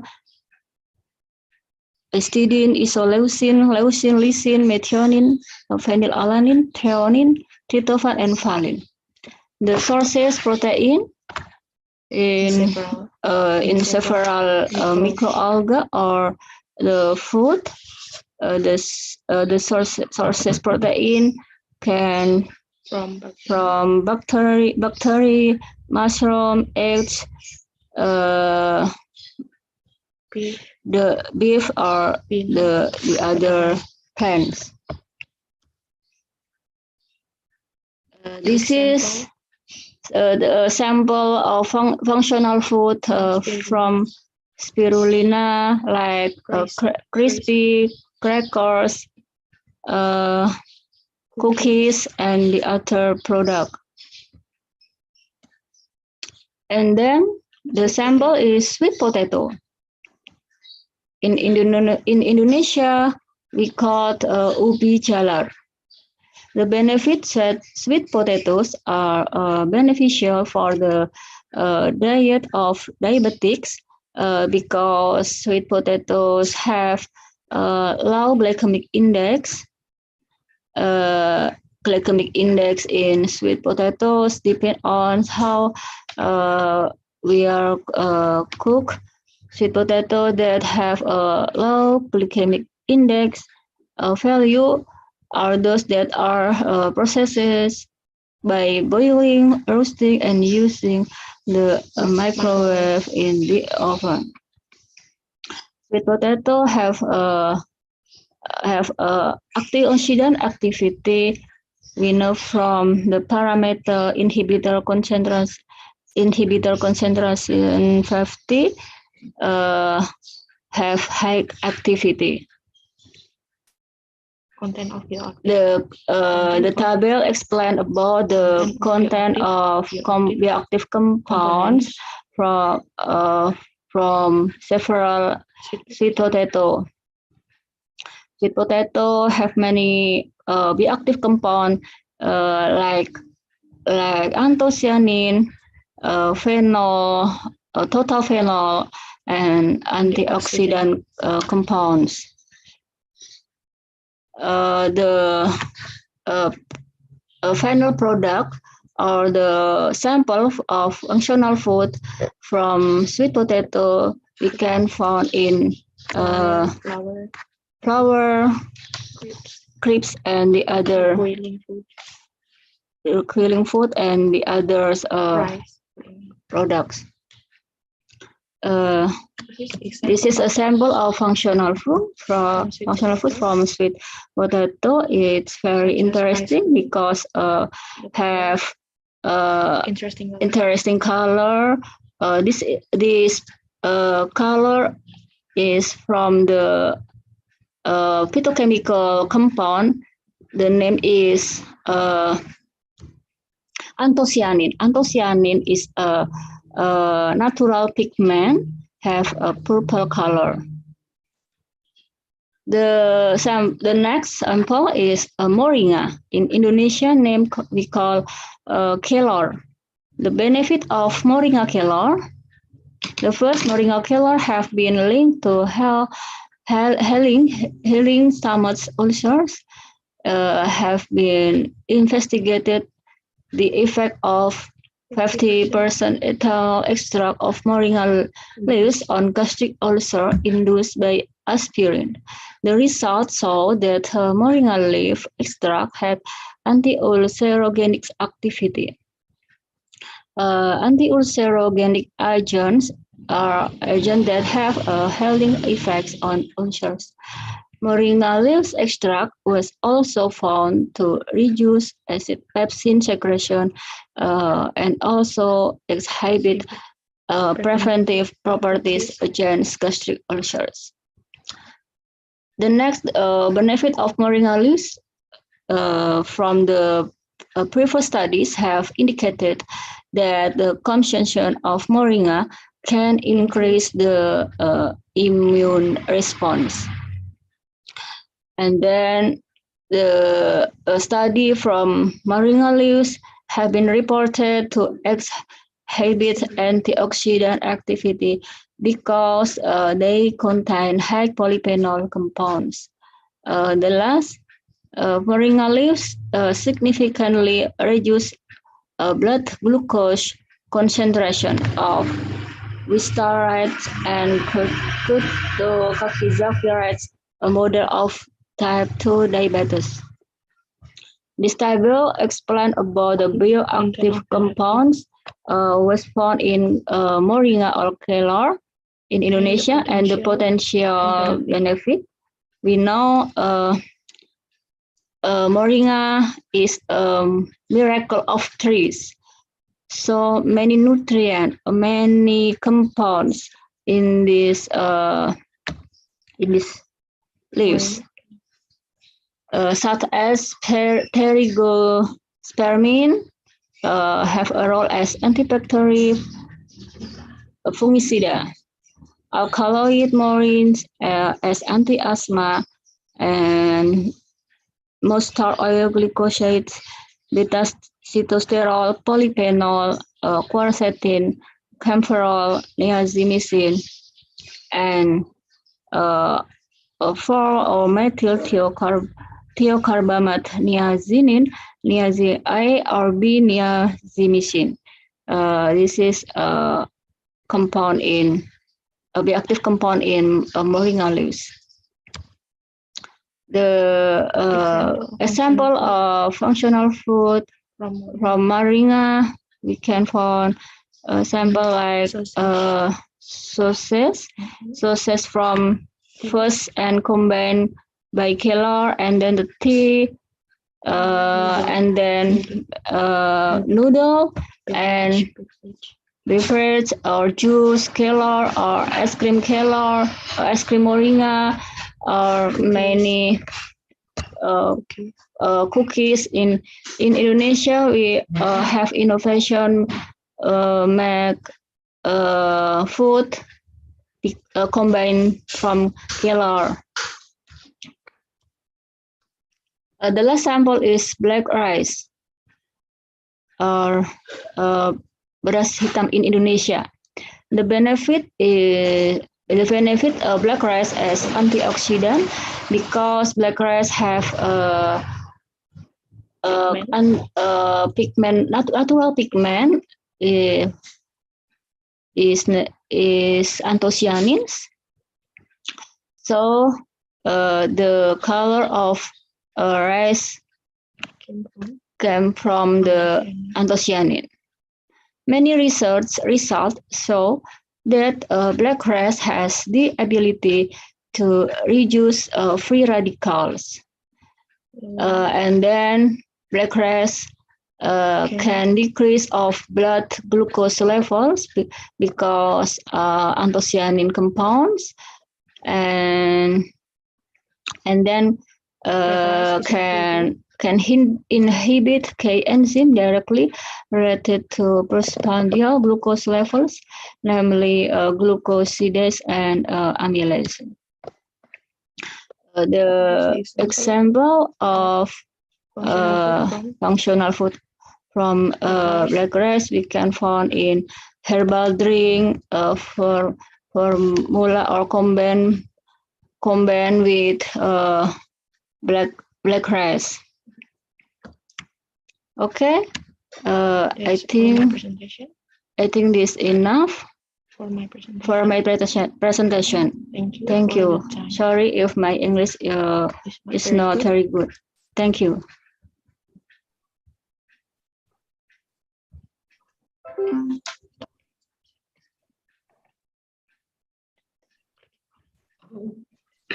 Thank you so much, ma'am, for sharing your insightful knowledge on functional foods, especially from the traditional foods. And thank you so much, ma'am, for your valuable time. You have taken time from your tight schedule. Thank you so much.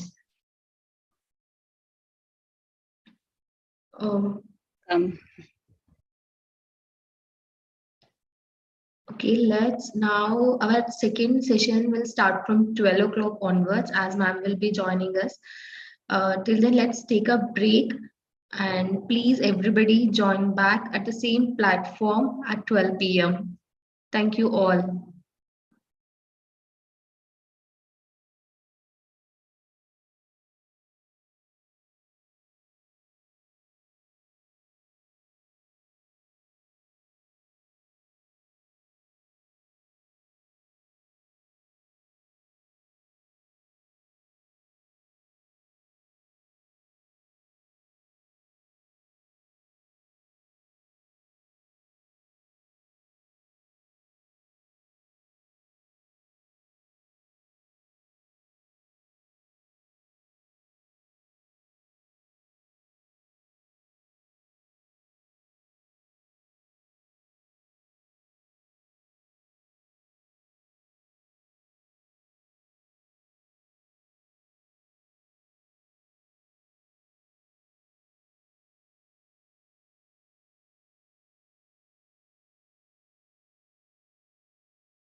If anyone is having any questions, they can ask.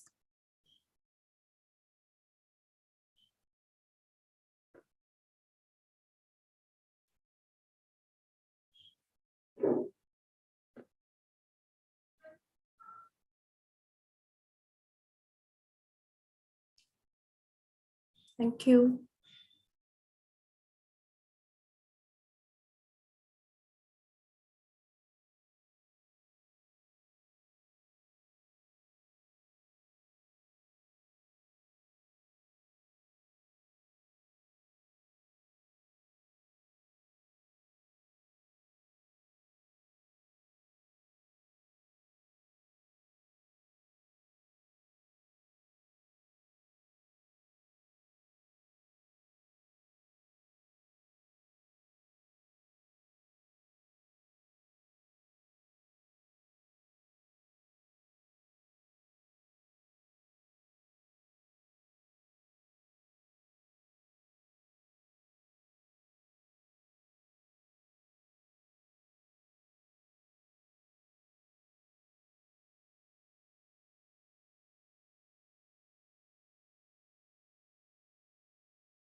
Good afternoon, Dr. Lavanya. You can start.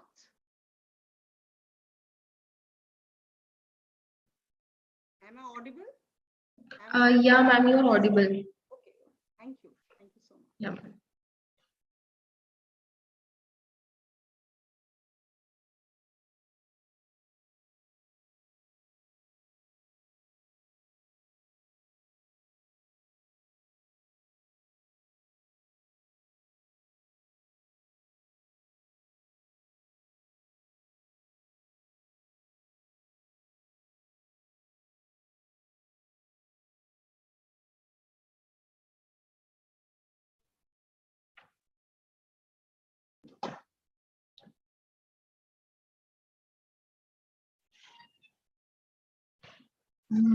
Welcome back, everybody, and thank you for waiting. Let's move on to our next session. Now, I invite Dr. Shalini Saigal, Associate Professor and AFSTI President, Delhi Chapter, Bhaskaracharya College of Applied Sciences, Delhi, India. Dr. Shalini Saigal has 23 years of experience in the field of academics and research along with administration. She has been awarded the Award of Excellence in Food Technology by Attesta Thailand, Society of Applied Biotechnology, India, and the Best Teacher Award by State Government of Delhi. She is the former Director of Quality Assurance and Food Fortification at FSSAI. She has actively worked in the Eat Right India initiative and developed the trans fat logo that is used on the food labels. Dr. Saigal has authored 2 books and many national and international peer-reviewed articles. Dr. Saigal has associated with Ministry of Health and Family Welfare, Government of India, and with FSSAI as a trainer and resource person. At present, Dr. Shalini Saigal is working as an associate professor in the Department of Food Technology, Bhaskaracharya College of Applied Sciences, and also she heads the FSTI chapter, Delhi. Now, ma'am is going to present on food contamination and their management. Welcome you, ma'am. Thank you, Dr. Lavanya, for your kind words. A very good afternoon. And right at the onset, I would like to thank Professor Rizvi, the Dean, Dr. Lakhvinder Singh, and the other team to give me this opportunity to interact with you at this particular platform. So a very warm good afternoon to one and all. So I'll be starting with my presentation. Just give me a minute so that I can share my screen.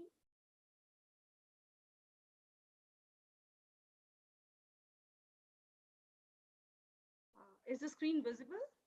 Lavanya, can you see the screen? My presentation is up. Yes, ma'am, it is visible. Okay, so I'll just convert it into the... Yeah, ma'am, slideshow. Yeah, just a sec, please. Okay. Right. I'll slow down the video this side. I hope the slide is visible to one and all. So, yeah, ma'am, it is visible. Well, my topic circulates around the topic that is of your workshop, food security and safety. Ma'am, voice is not very clear and very low. Yeah, actually. Okay, from my end, is that the case? My end? Yes, ma'am, your voice is coming quite low. Okay, just give me a minute. Yeah. Let's see how, is it better now? The topic for today is food contaminants and their management. Am I audible now? Enough? Yes, ma'am. Better. Thank you, ma'am. Yeah, pleasure. Just a sec.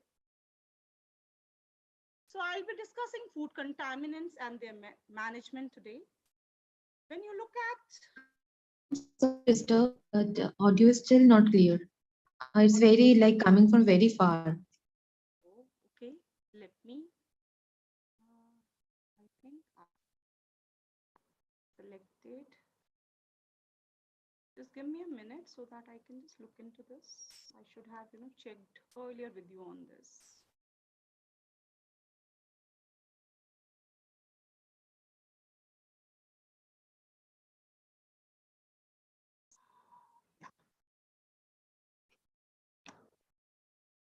Yeah.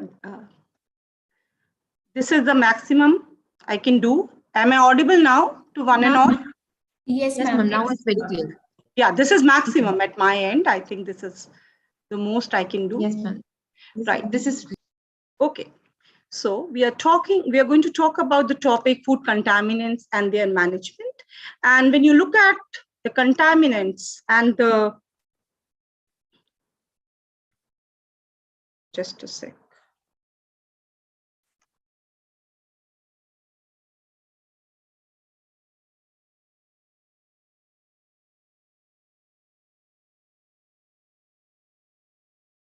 There is a problem in moving my slides.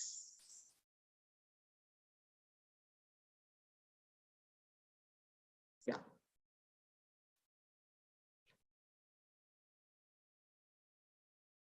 Yeah, this is better now. Sorry, my apologies.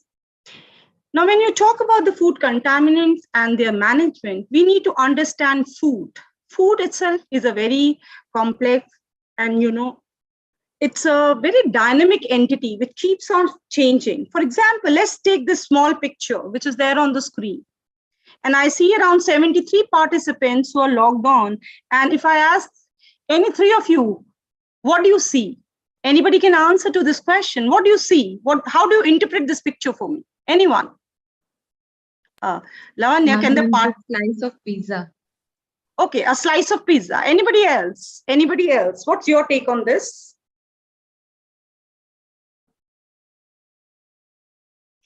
Anybody else?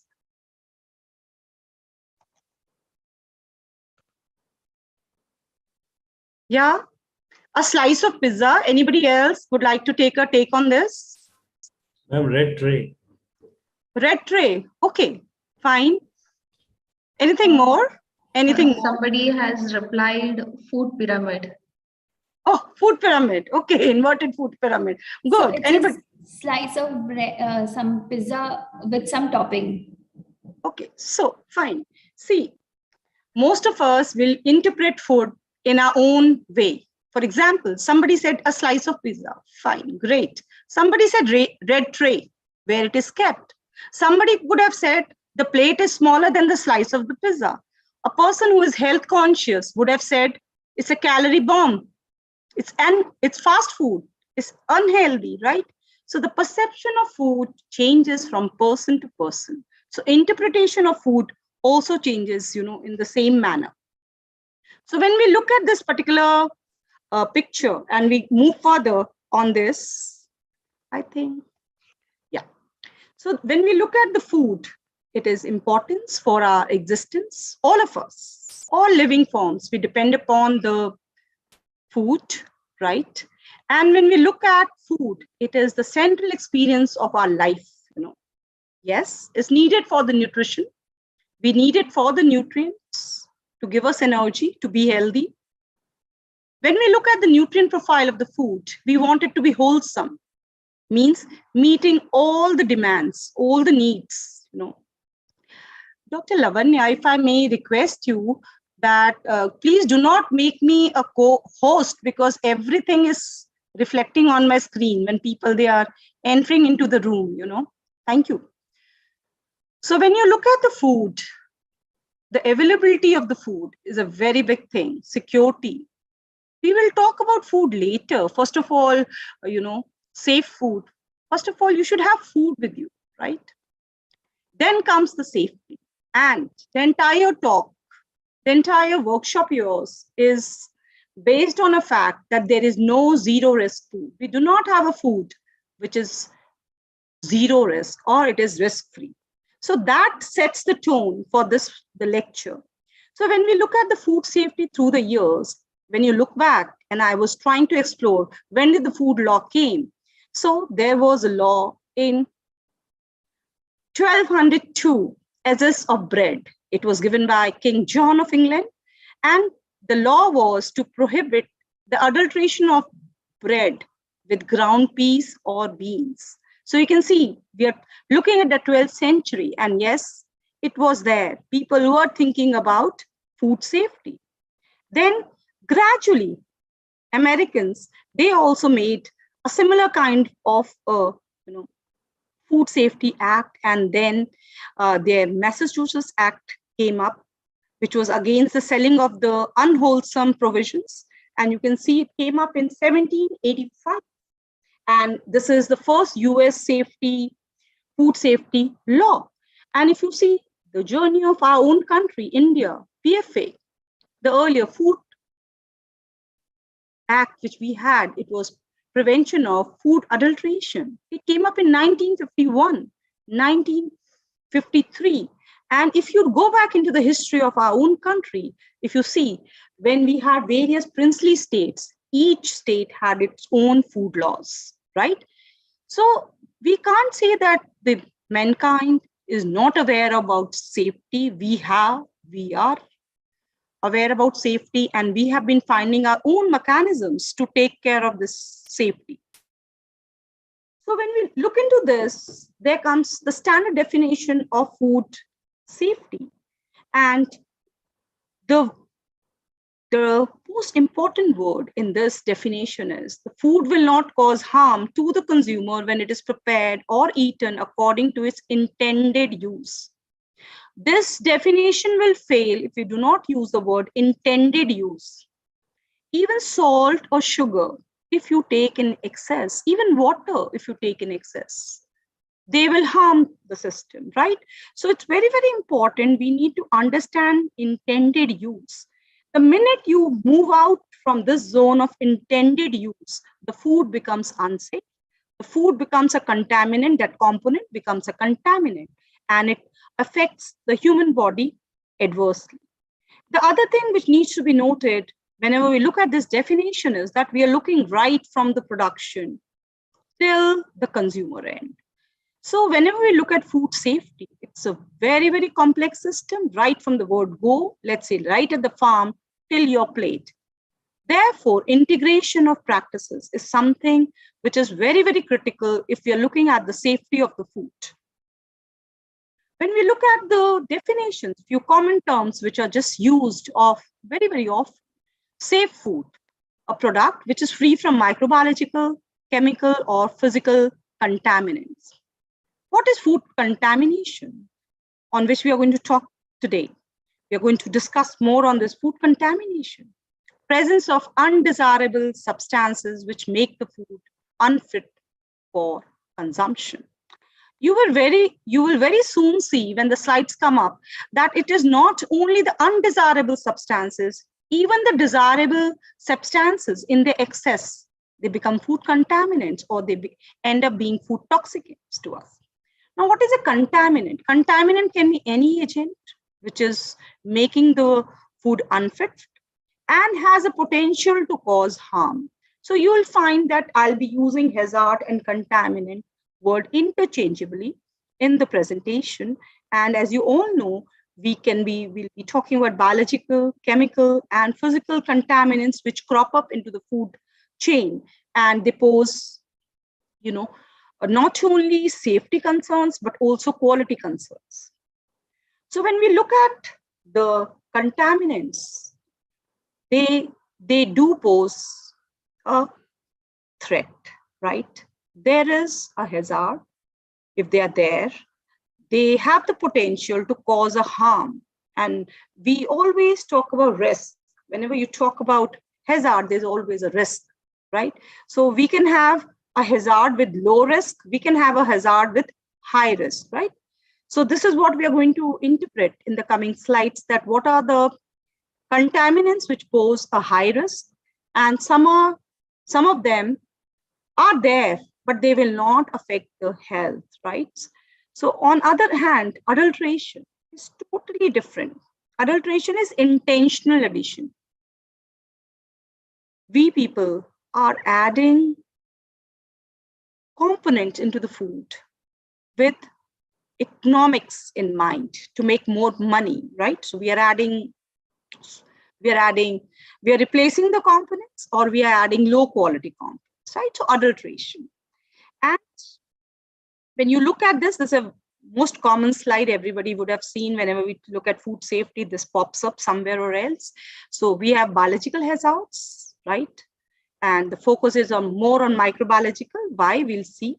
Physical hazards, yes, they're easy to see. They're visible, first of all, right? And we have mechanisms where we can, sort them out. We can catch them on the conveyor belt. We can have metal detector. We can have ferrous detector, non-ferrous detector. So physical hazards are easier to control and manage. Chemical hazards, they are tough because they're part of the food. You can't take them out. For example, you're using water for your formulation, product formulation, and that water is laced with pesticide residues. You can't do much about it. You can't, seriously, you can't do much about it, right? Then you will see over the years, we have started talking about food allergens, and they are also one of the categories of hazards now.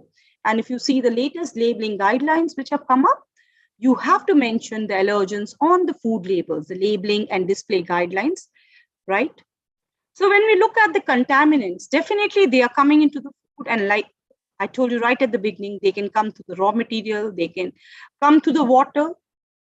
See, you will see, if you see the latest definition of food as per the Food and Safety Standard Act, you will find water is integral part of the food. This was not the case with PFA. And therefore, we have to focus on the quality of water also. The environment plays a very, very critical role. The pests, or if they're there, they should not be there, first of all, right? So integrated pest management is one of the good hygienic practices, right?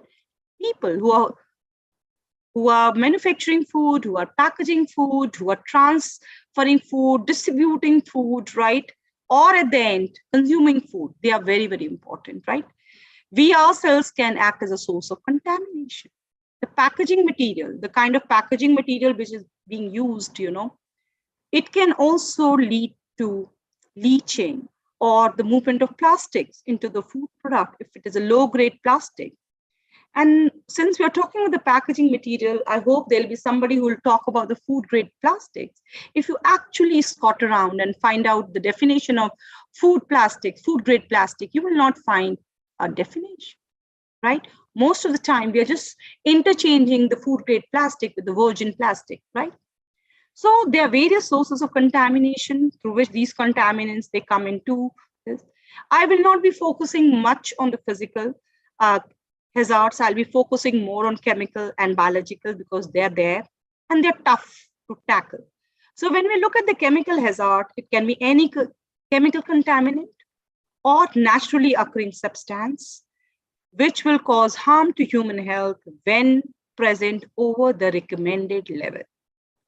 So you will find whenever we talk about hazard and whenever we are looking at the management of hazards, we are always scientifically discussing, deliberating, and then putting the levels of how much is acceptable, the ADIs, right? And all these ADIs are based on some kind of studies, right?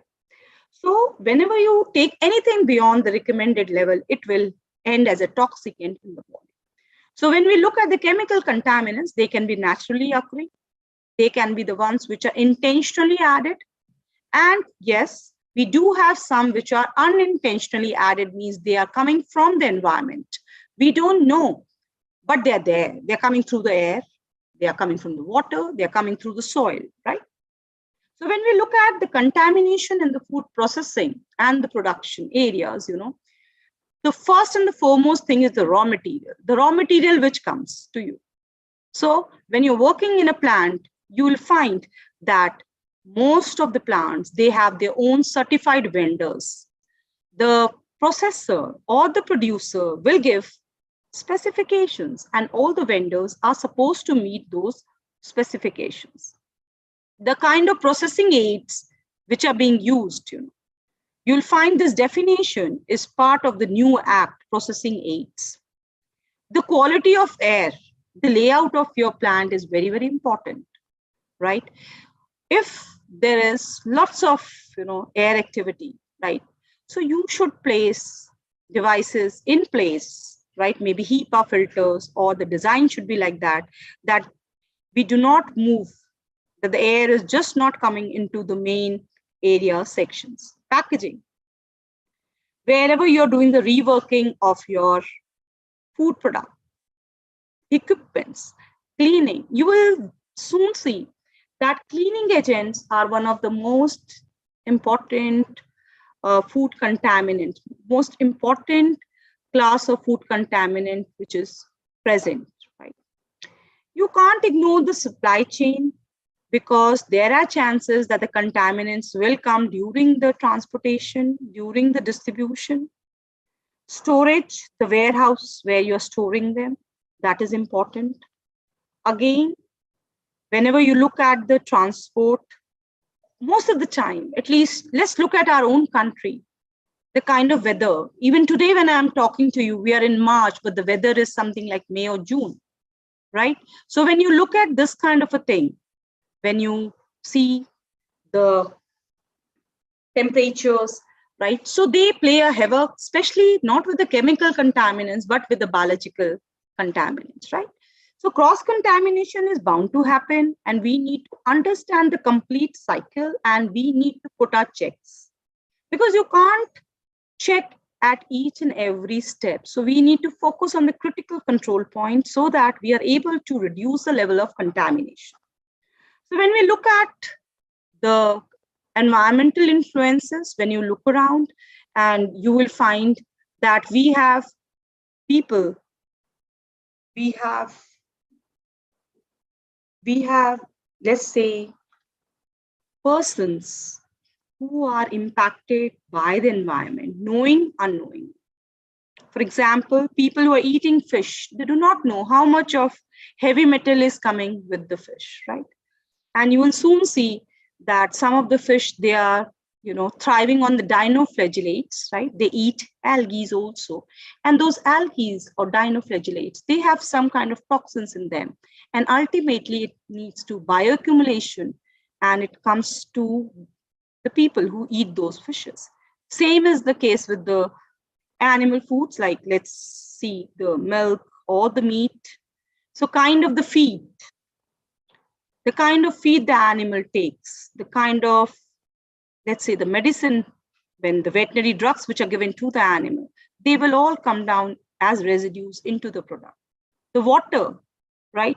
I think day before yesterday, there was a clipping which I was reading. They found the microplastic in the blood also. Earlier, it was in the seawater, water. Now it was in the blood also. So gradually you see how from the environment, the forces, they come into the food chain and they end up in our bodies and causing harm. So when we look at the chemical contaminants, they can be naturally occurring contaminants. They can be the toxins which are produced by plants, animals, right? So when we look at the toxins, the topmost thing which comes to your mind is the aflatoxins, the most deadliest, right? All mushrooms are not edible.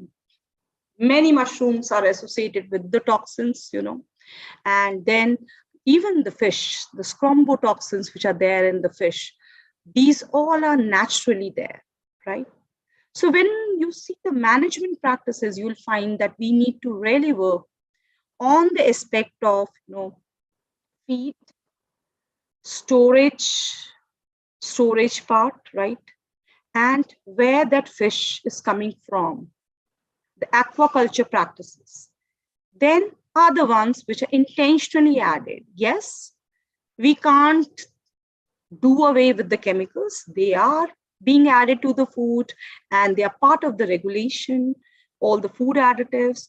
But the minute you increase the limit, you forget how much has to be added and you start with a mindset that more is the merrier, like more the merrier.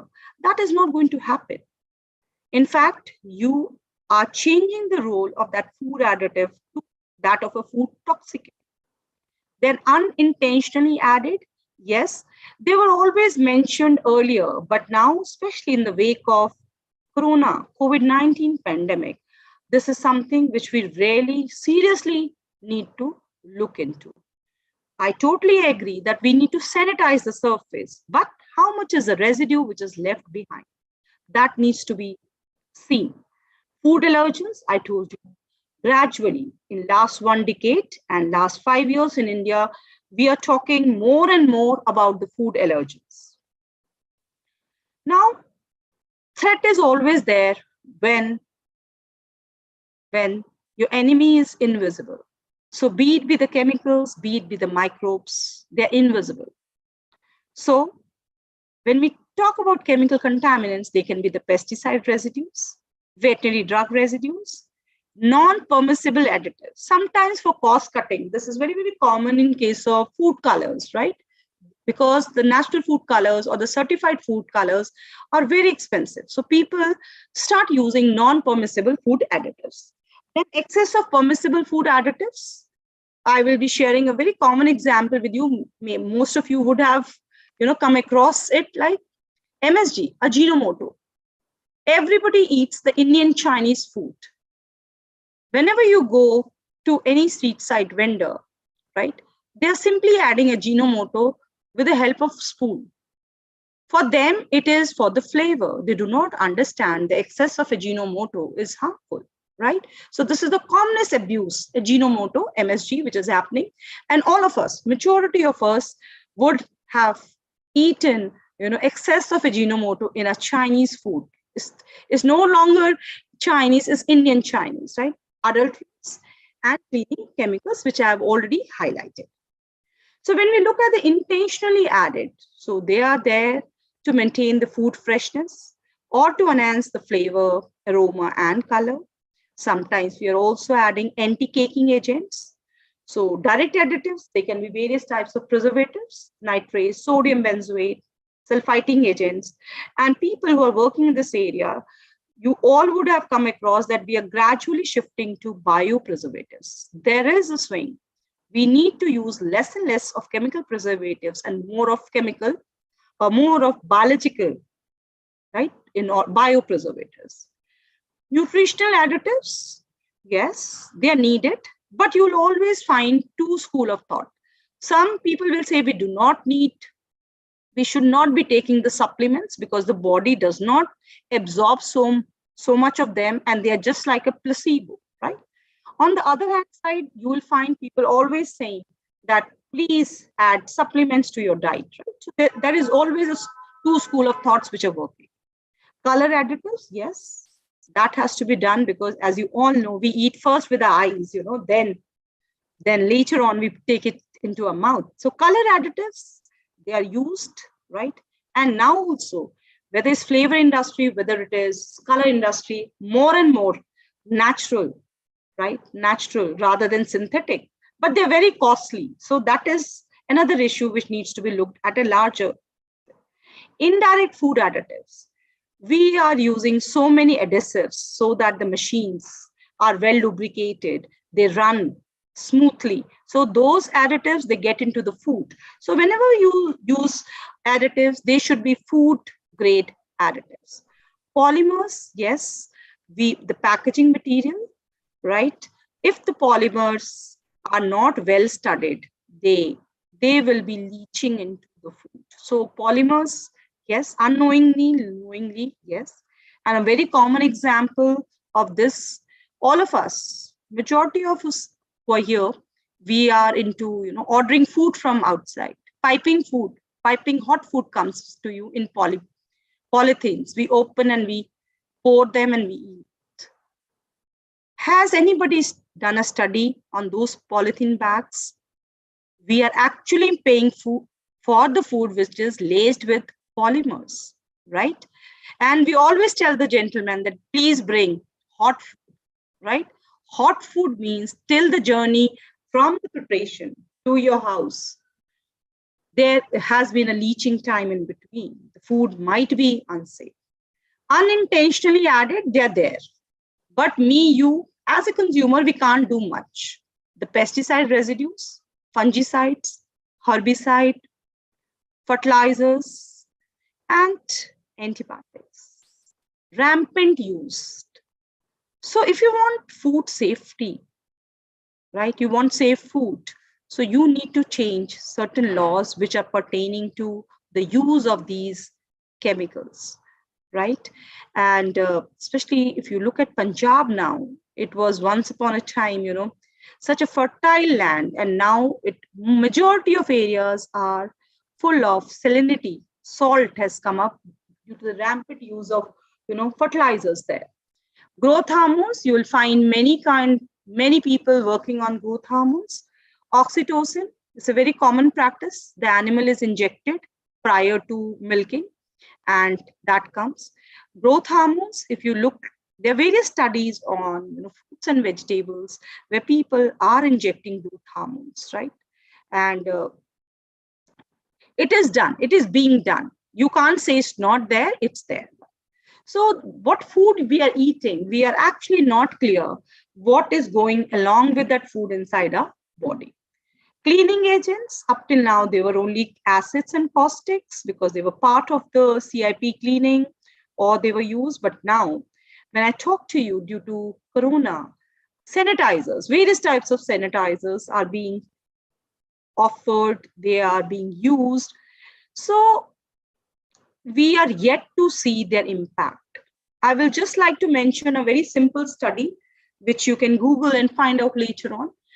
People have found out in US, when you are using a dishwasher, the residue of the surf or the cleaning agent is there on your, you can say tableware. And when you eat, it gets into the body. And they said, yes, it is one of the causes of cancer. It's a complete systematic study over a period of time. Nobody would have thought that there'll be a residue left behind after using a dishwasher. So, but it happens and it is always there. Maintenance chemicals, lubricants, yes, let's imagine a dough kneader, which is kneading like, let's say 1000 kgs or 100 kgs of the dough. Definitely lubricants will be used so that it is running very, very smoothly. So they will get into the food. Packaging material, yes, if you look around, we are deviating from the use of cans and we are more getting into retort pouching, right? So if it is a metallic can, if it is not lacquered properly, their metallic leaching is going to happen. The tin is going to get in, right? So same as the case with the equipment component, you can have copper pipe fittings, you can have plastic pipe fittings, but you cannot just use them anywhere. Let's say it's acidic food and you're using copper. It is going to leach out. It's not going to work there. You are using a plastic pipe and your food is, the area where you're putting this plastic pipe is after the pasteurization is through. It's very hot food. The liquid is moving through those pipes, right? So the grade is very, very important. For example, everybody who is working in the food industry knows about the SS grade, that is 306. Why? Because it is non-interactive.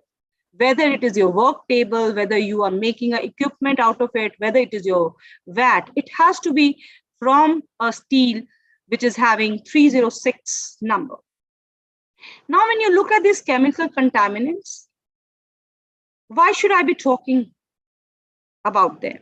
Because once they get into the food, they are a threat to you and me. They cause certain diseases. They lead to cancers also.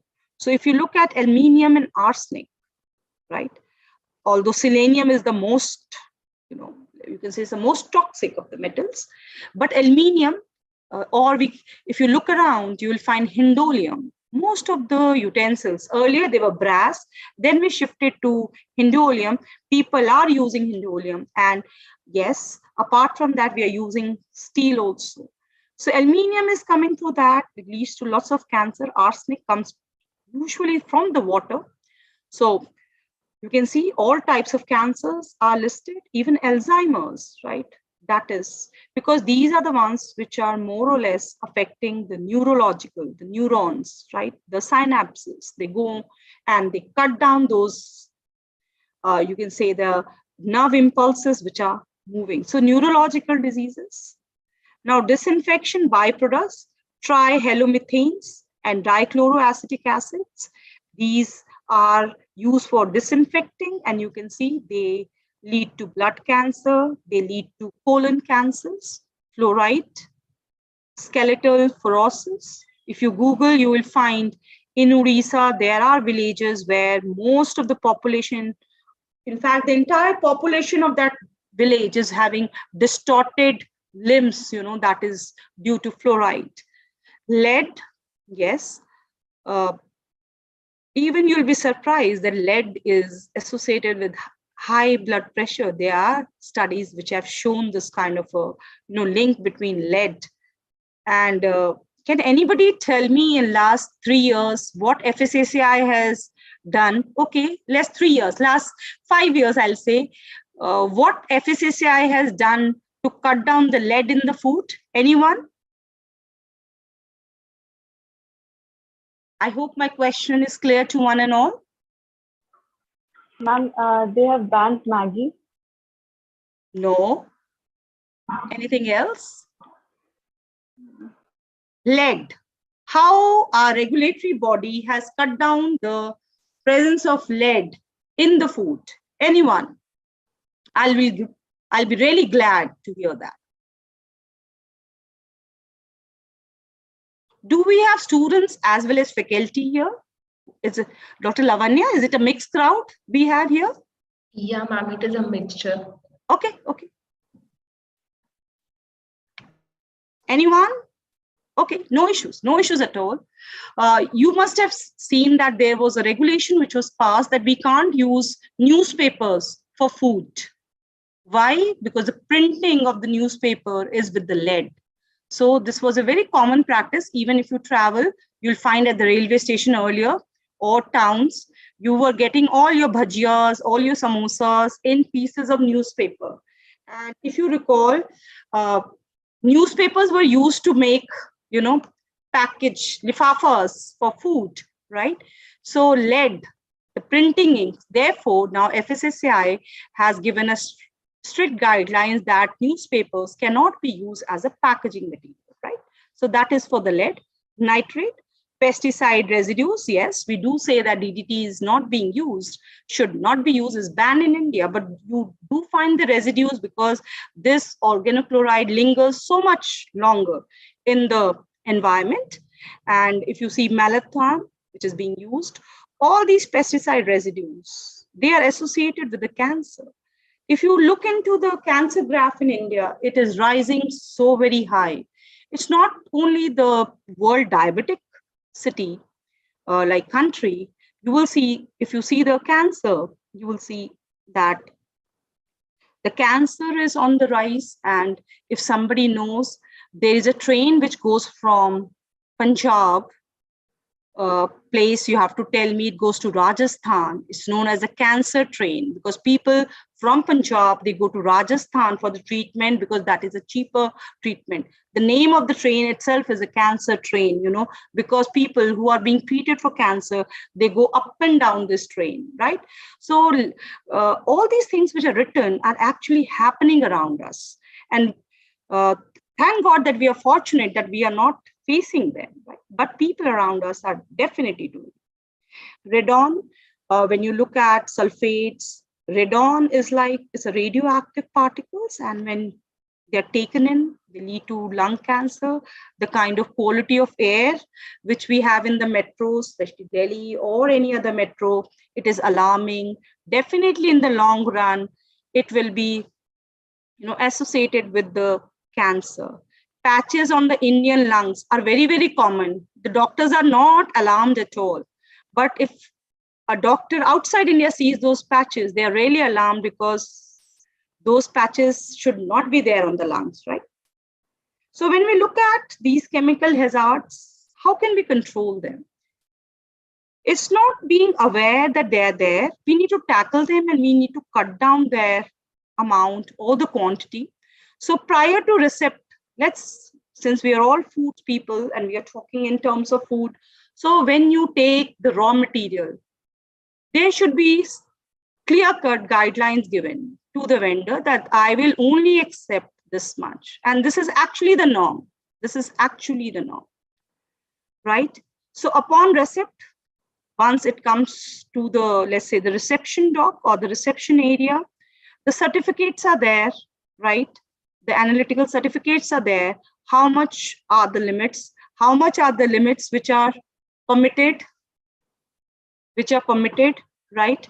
And then also, when you're talking about the processing, we are just looking as the use of approved chemicals. We are just looking, approved means allowed to be used by the law.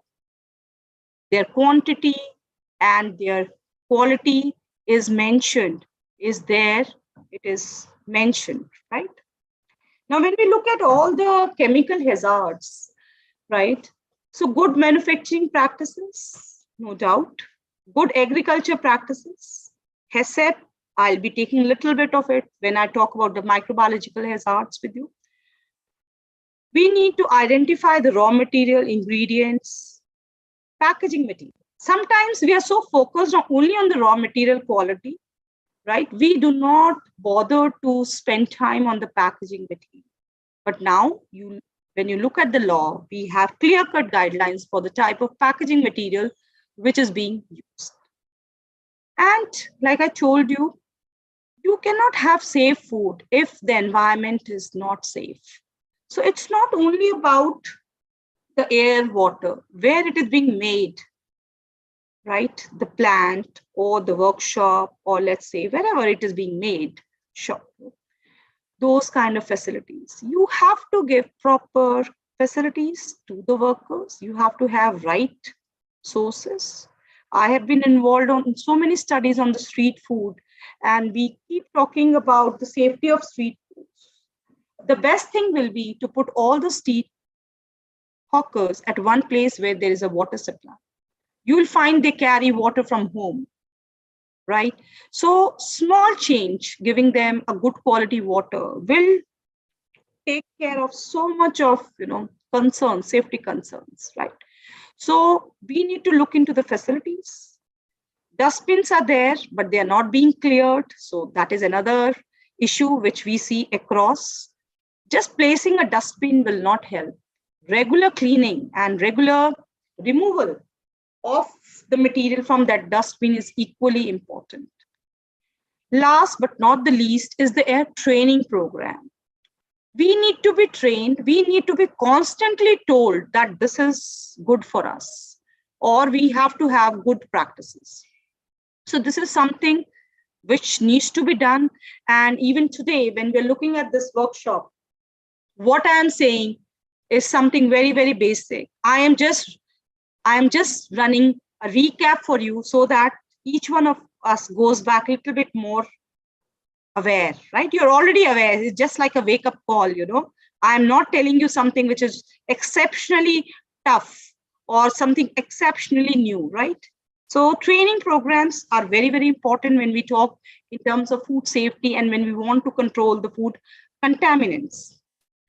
So then we come to the different picture, biological contaminants, why they are so important. In fact, they are placed higher than the chemical contaminants because with the chemical contaminants, we are still able to manage with the rigorous standards and specifications. But when it comes to microbes, we cannot do so. We cannot do so. So I was just yesterday looking into, first case of a foodborne disease, and I came to this very, very interesting finding.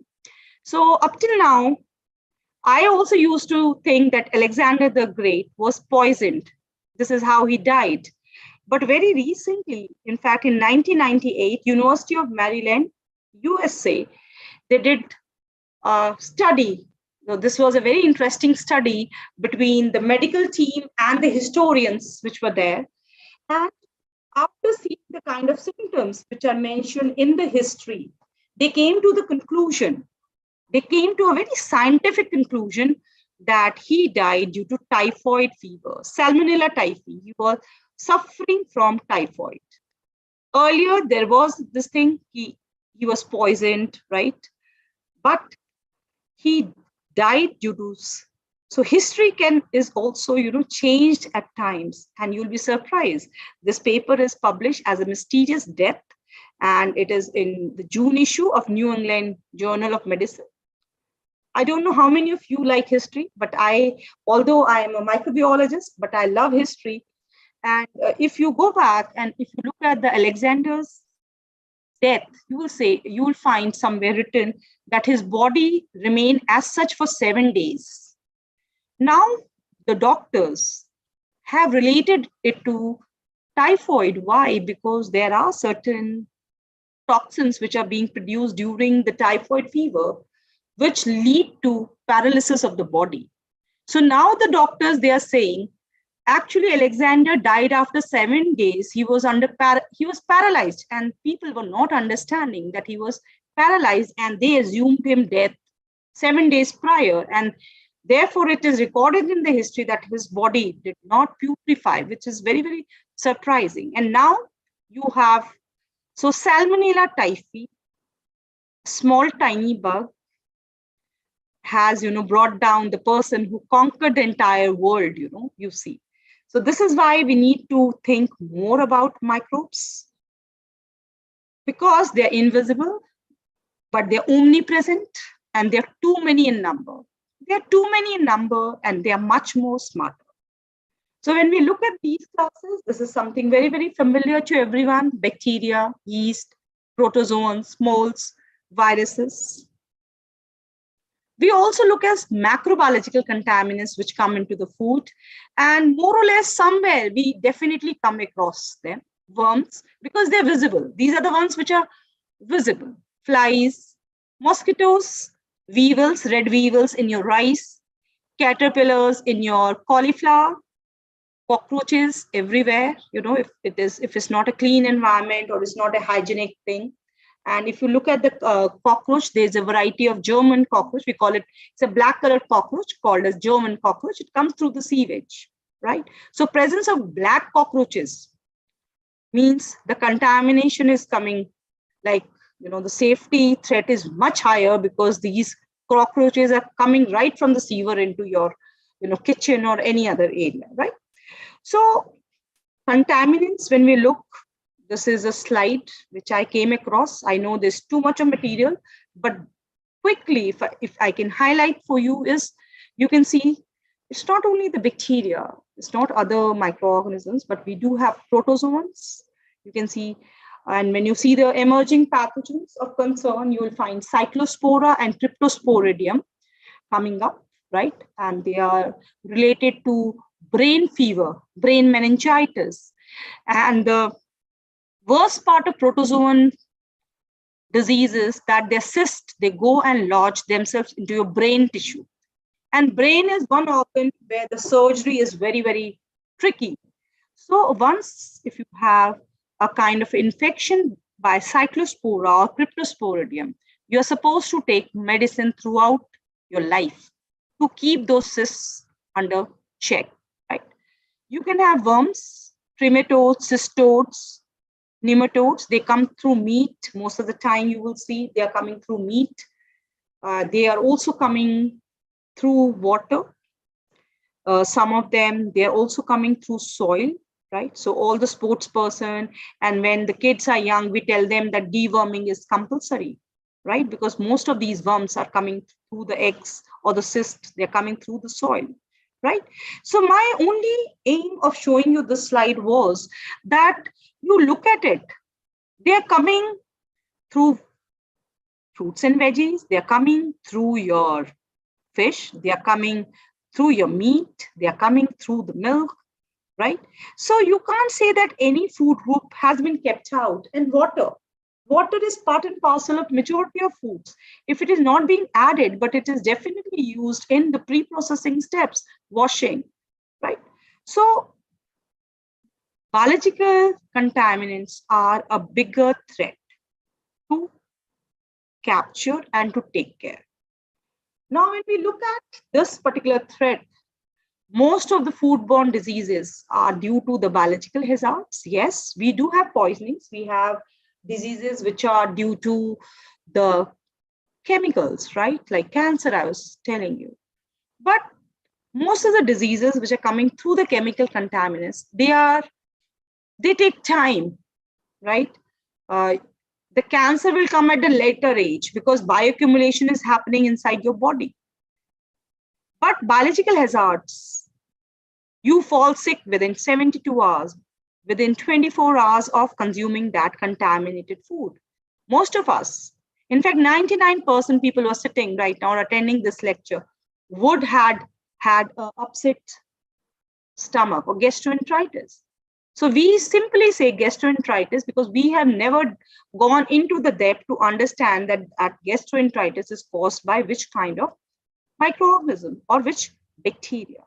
So yes, we have 250 foodborne pathogens. In fact, the list is growing very fast. Dynamic and changing, they keep on changing. You have prions also, which have been added. These are the infective protein particles. And if you have heard the disease, mad cow disease, right? 1990s, UK was the origin. Viruses, I'm really thankful.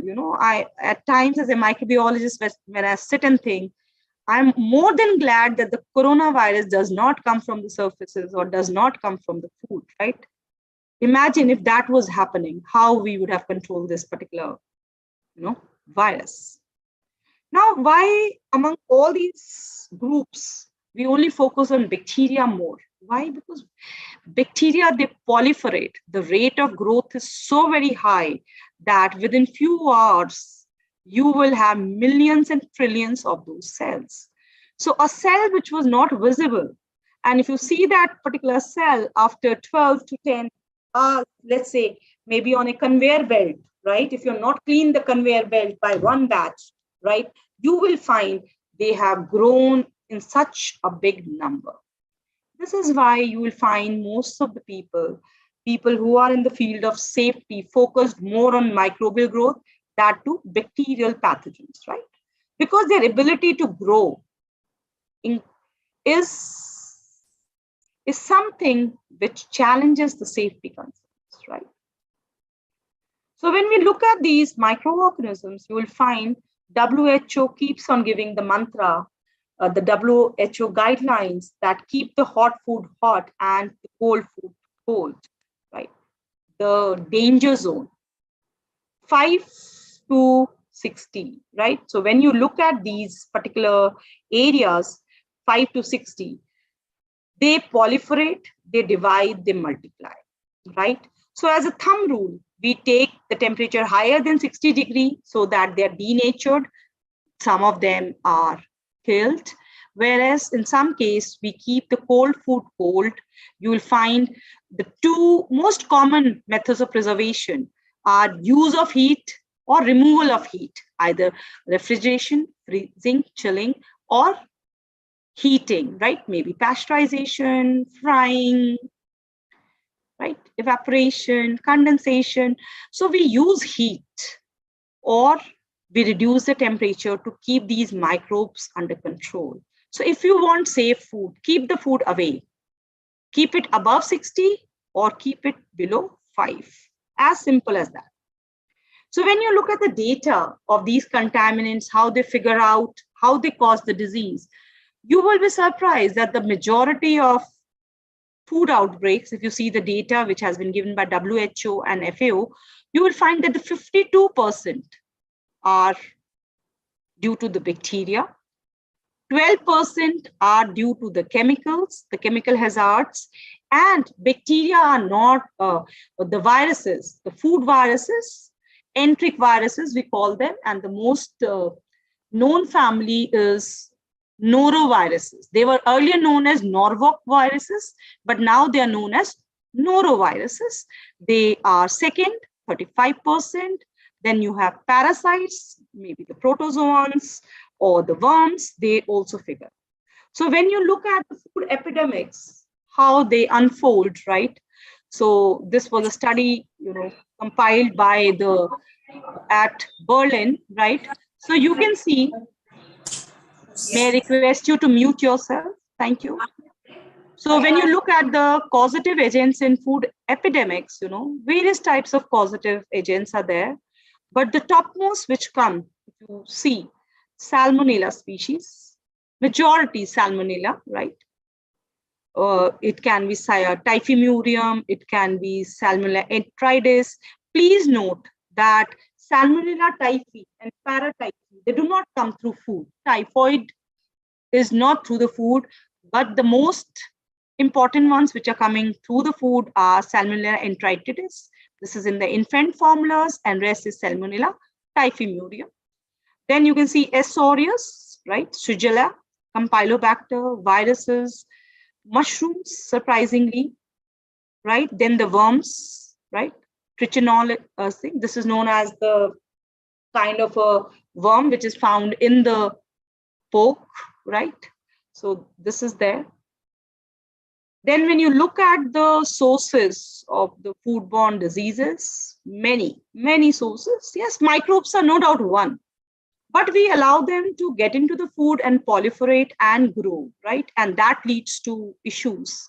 So improper holding temperature, I told you, we have to stay away from the danger zone. We have to not put the food between 5 and 60 degrees. We have to keep it either or, right? The cleaning part of the equipment is very, very important. Hygiene, the people, the workers who are working. It's a very common practice that, people are wearing aprons, people are wearing, caps, people are wearing sometimes gloves also. But we forget to tell them how they need to wash them and what should be the frequency. So whether if you are wearing an apron, but that apron is not being washed regularly, that apron itself is going to be the source of contamination, right? So inadequate cooking, something is very, very important. We should not have the cold spot. Even the center of the food should be cooked or heated. Same as the vice versa. If you're doing the cooling, then the center should be cooled, right? So that is something at times when we are catering, large number of people, especially in a country like ours, we forget this. So the food which is coming from unsafe source, we do not know the source of the food. Let's take the case of your fruits and vegetables. We don't know from where these fruits and vegetables are coming into the Delhi market. If you look at the biggest mandi, which is the Azadpur mandi, you will have trucks coming from all parts of India, especially UP, that side, Bihar. We cannot trace it back. We did a WHO study and we were working on the quality of fruits and vegetables across coming various mandis. We were not able to locate the source. So if you're not able to locate the source, can you put traceability or recall into the place? You can't. So this is one of the gap areas in our country, that there is no traceability. There is no recall. Traceability and recall is there, but that is for the MNCs who know which vendor they are using. But other people, where most of the food industry is unorganized, at least fruits and vegetables, you can't trace back your fruits and vegetables. You can't say it's coming from Azadpur or it is coming from the Yamuna, right? So if you do not know, you can't comment on the quality of the food or on the safety or how much is the level of contamination there. So when we look at these diseases, most of the diseases, they are coming through the oral route, right? And contamination will vary depending upon the type of virulence of the organism, the reservoir, how much of cross-contamination is happening in the process. Are we the reservoir, right? Are we keeping it inside our body, right? Or is it an animal reservoir, right? So studying the food disease epidemiology is very, very important, how it is coming, from where it is coming. Whether you are a food tech person or you are a microbiologist, food profiling is very, very important to understand the quality and the safety of that particular food. For example, it's not only the food material, it is also the food surfaces. If you clean them too much, you will leave the residues behind. And if you do not clean them frequently, you will have biofilms. You can see it's an electron micrograph. You can see those thread-like fibers which are there and in which Salmonella species is, entrapped. And this is a biofilm. And when you look at biofilms, we also talk about a concept that is bioodors or biofouling. When you're traveling in certain parts of India, as you move through those areas, there is a particular smell, especially UP, wherever let's say the sugar belt, like where we are making sugars, right? So you will see the molasses, how they are being fermented. So there's a peculiar smell. So biofilms and biofouling is again an issue. You need to clean that Because if you do not clean the biofilms, salmonella or any other bacteria which is thriving and growing, it will come back into your food, right? So it is again acting as a source of contamination. Now, when we look at these microorganisms, I'm just taking a very common example of E. coli. Most of the gastroenteritis, most of these pathogens which we encounter in food are coliforms. The name itself says they're coming from the colon, right? So how does it work? How do they work? So I'll just take you to the next experiment, next slide. So this is a very common, very simple schematic diagram. So you can see E. coli, people who have a micro background. It is a peritrichous microorganism. It has, it has flagella all over the body. So it will go into the lumen of the intestine, right? It is found in the colon. And we have these microvilli on the surface of our epithelial cells, which are lining our intestine. So this E. coli cell will go and attach itself with the help of the flagella onto the microvilli, and it will release the enterotoxin. Enterotoxin means the toxin which is being released is going to impact the entron, hence the name is enterotoxin. So once this toxin gets inside into the cell, it will create an imbalance, and you will find that water and electrolytes are being constantly thrown out from the system. And once these water and electrolytes are being thrown out of the system, you will realize that most of the symptoms of GI, gastroenteritis, or GI infections are vomiting, diarrhea, loose motions, right? Because the water and electrolytes are being thrown out. There's an imbalance created by this enterotoxin. This is an electron micrograph of E. coli. You can see the kind of peritrichous flagella, which are all there. And yes, you can see how this E. coli, these are the E. coli cells. One is a scanning SEM picture, another is a TEM picture. You can very well see how this E. coli is, adhering or attaching itself to the microvilli, right? How it is attaching to the microvilli, right?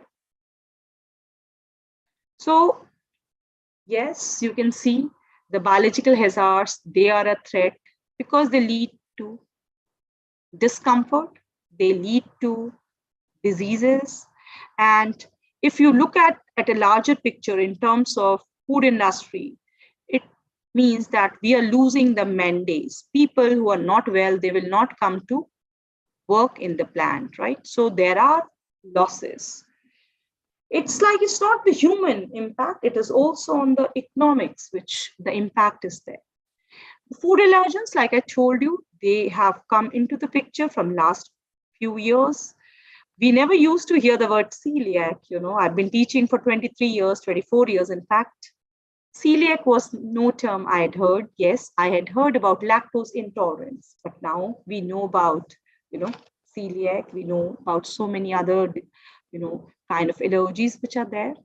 Although allergens is a concept which is more urban-centric, but yes, it is there. And the regulatory agencies, they are also paying attention to it. And you'll find, as per the new guidelines which are on, you have to mention, and there are 5 food groups which have to be mentioned. They are soya, egg, right, on the food packets, labels.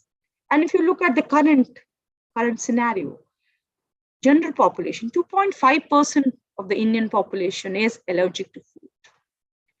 The percentage seems less, but the number is big. Why? Because we are a country where the population is fast expanding. Adults, 1.8%, and children, 5 to 8%. Children, as they change, I should not be using the word change, as they grow, some of their allergies, they vanish also. Their immune system takes over, and they are no longer prone to those allergens. So when we look at the current hazards or the current contaminants, yes, we need to focus on bacteria, viruses, parasites, definitely. Mycotoxins, allergens, unconventional prions, chemicals, pesticide residues, veterinary drug residues, cleaning agents, environmental contaminants, GMOs. Apart from GMOs, I'm going to add one thing more, novel ingredients. As the time is passing, we are getting new technologies and we are getting into new ingredients. So how safe they are? Okay, they're cutting down the cost, they're giving you the ease of manufacture, but are they safe? And please remember, finding something is safe needs time. It needs a carryover study. It cannot be, it cannot be said. You can file a patent for your new product, but whether it is safe or not needs more time. It's not that easy, right? So when we look at the threats, we need to recognize the threats. So we need to understand the chemical contamination of the food, the kind of colors we are using, the pesticides we are using, detergents, sanitizers, right? Metal residues which are coming, and you will find something interesting, which I keep on saying. In India, we never used to use the non-stick cookware, Teflon coated. But what has happened, if I look around and see, most of us are looking to, looking towards non-stick cookware. And if you look at the controls, if you look at how things are, you will find a country like Japan has banned non-stick. Why? Because heat acts on this Teflon and you will end up having cancers in the long run. So what I see, and I'm really, at times disturbed, good practices, we are giving up our good practices and we are adapting practices, or we are getting more influenced by the Western world. And we are, exposing ourselves to more and more hazards, right? So lead-based flatware and crystals, and same is the case with Hurja pottery. You will see roadside, you get those beautiful glass jars, and we are using them. In fact, many eateries are using them. But that kind of a bright color is due to the presence of lead, and it leaches out into the food, right? So simply buying a Hurja pottery and using it for eating, right? We need to be much more careful. Acrylamide is something which everybody is talking. Again, it's a new thing. It was always there, actually, we were not aware. So gradually, we have started talking about acrylamides, and you will find that at least FSSAI and other many funding agencies are giving you to conduct studies on the acrylamide. And especially if you look at our culture, we eat across India. I will not use the word only North India. Across India, we tend to eat lots of fried stuff. And as a food safety person, I will always feel a fried stuff is better because most of the microbes are killed. If samosa versus sandwich, I will always say samosa is much safer. But then the issue is when you're frying it, there are chances that the acrylamide is being formed. So there is another deterrent which is there. The other thing is dioxin, and dioxin-like polychlorinated compounds, right? Most of them, they are bisphenols which are there. This is something which is persistent in the environment.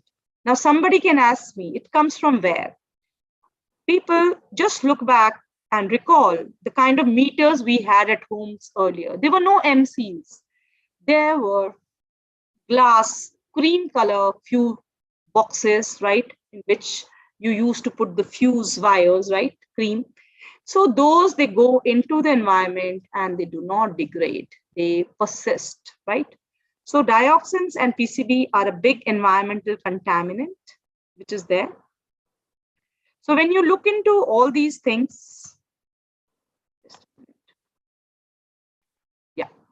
So like I was telling you, we can't ignore the physical hazards. They are also there. And I gave you the example of FSSAI stopping the use of newspaper for selling food. On the other hand, if you look, they have also stopped the use of stapler pins on the tea bags.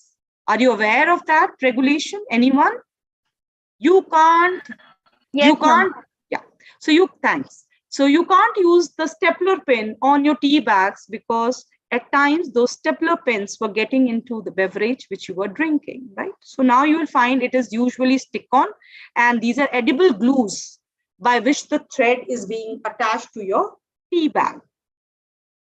So when we look at the biological hazards, yes, big threats. It's the most dynamic thing, it keeps on evolving because microbes, as you know, they keep on mutating. They are much more smarter than us. So there's always a new foodborne diseases which are emerging. Globalization of the supply chain. Now, world is your market. You can buy anything sitting in India, right? And I'm very sure people here, we are exposed to different types of cuisines. You can eat Thai cuisine, you can have Mexican cuisine, you can have continental. So your choices are more. If the choices are more, this means that material is coming to our country. And along with it, the pathogens or the chemical contaminants which were there are getting into your food supply chains, right? New processing and handling methods of food. As you talk, or as there is a shift, if you look at the generic shift, what is happening? We are shifting from thermal to non-thermal methods of food preservation. Everybody says minimal processing, but we need to study that what are the threats associated with that minimal processing. There are pathogens which are there, and you will see lots of work is happening in the area of AMR, antimicrobial resistance. Antimicrobial resistance is not a concern for the medical fraternity. It is also a concern for the food fraternity, right? We will not know how to control them. And what we will do, we will keep on feeding the animal. We will keep on spraying the, various kind of chemicals on the plant surfaces. Then demographic shift, eating away from home. It is very, very common. You will find people coming from various walks of life to cities to learn let's say, learn new things or earn their livelihood, So these demographic shifts, when it happen, so the requirements, they change. Requirements, they change in terms of food, right? I had never heard about litti chokha way back in Delhi, but now everybody knows about it. For one example, I'm taking, I'm not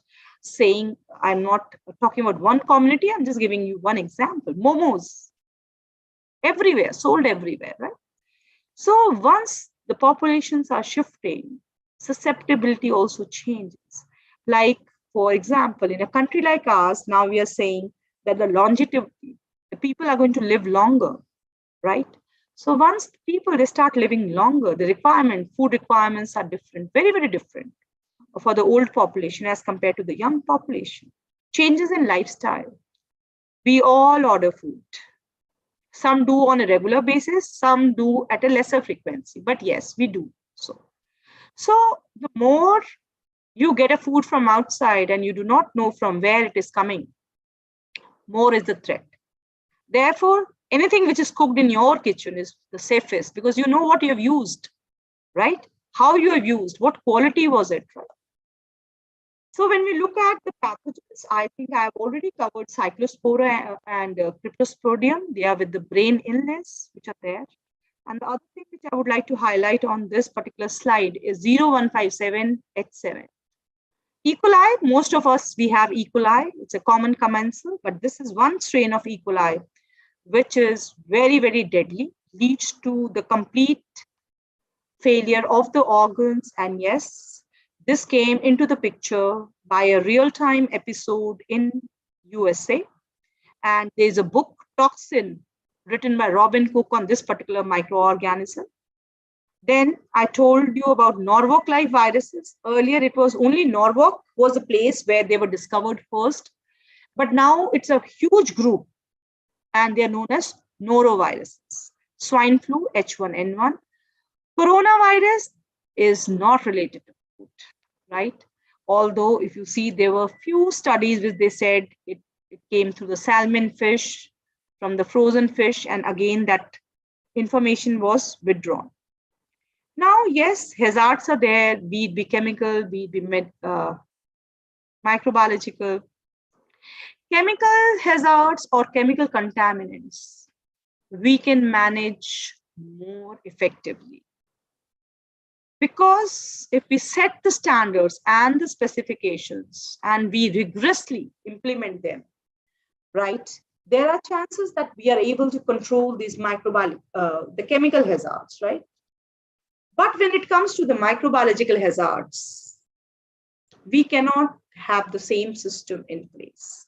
So the kind of management practices which you need for microbiological hazards are totally from the chemical hazards or chemical contaminants. The approach, in fact, the perspective is totally different. So how are these microbiological contaminants, or using the word hazards, like I told you, I'll be using it interchangeably. They're very, very different.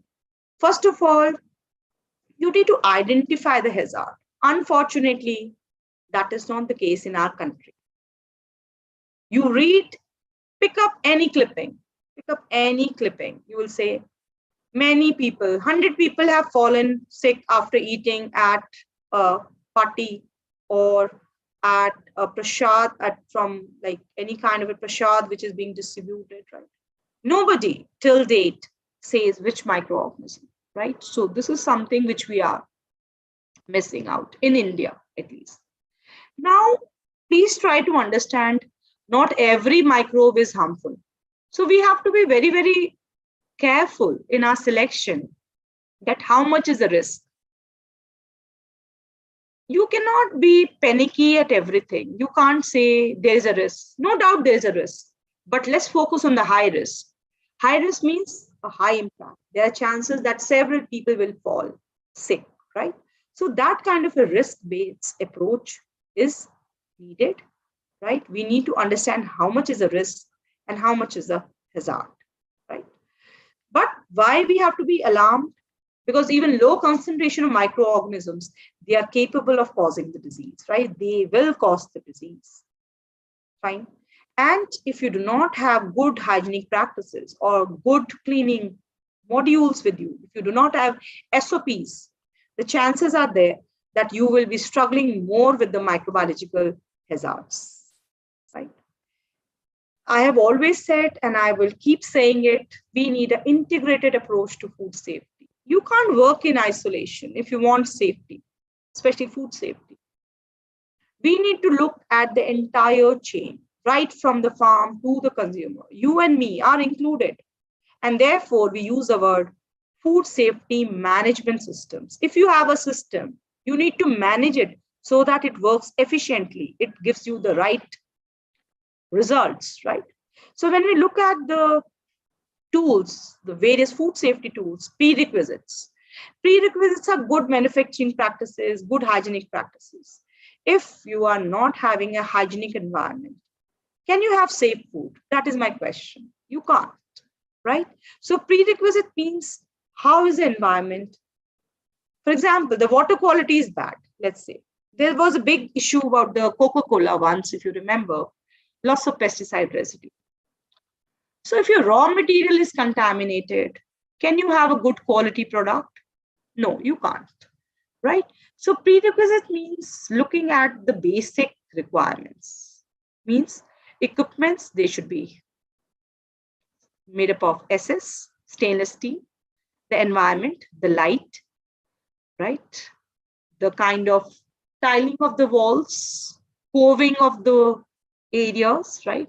Small things. They might seem very simple to you, very doable, but we tend to miss. We tend to miss the small details. We start talking about HACCP, we talk about microbial risk assessment. We also talk about TQM, total quality management. Yes, we do need it, but take one step at a time. You do not give good hand washing facilities to your workers, and then you talk about safe food. That is not going to work, right? So rather than looking at the bigger picture, yes, bigger picture is important. I will advise you as a food safety person that you need to start putting small blocks. It's just like a jigsaw puzzle. Give proper, good quality water, give good quality equipment, train the people, tell them to change their lab coats or let the company washes it. There are many food industries where the workers, they get lab coats on a daily basis. They come, they get the overalls, they remove the overalls, and they get the new one the next day, right? So rather than talking about big things, I think we need to look at the smaller things which will give rise to. Now, when you look at these terms, they are interchangeably used and very often used. Gate to plate, farm to fork, whole of chain, through chain, farm to table, paddock to plate, boat to throat, sauce to sauce.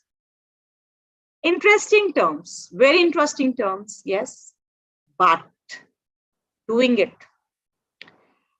this takes time, takes effort, and it is not easy.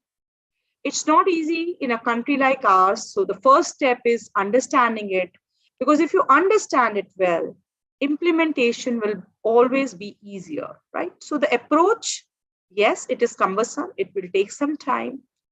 And other thing which you should understand as a country,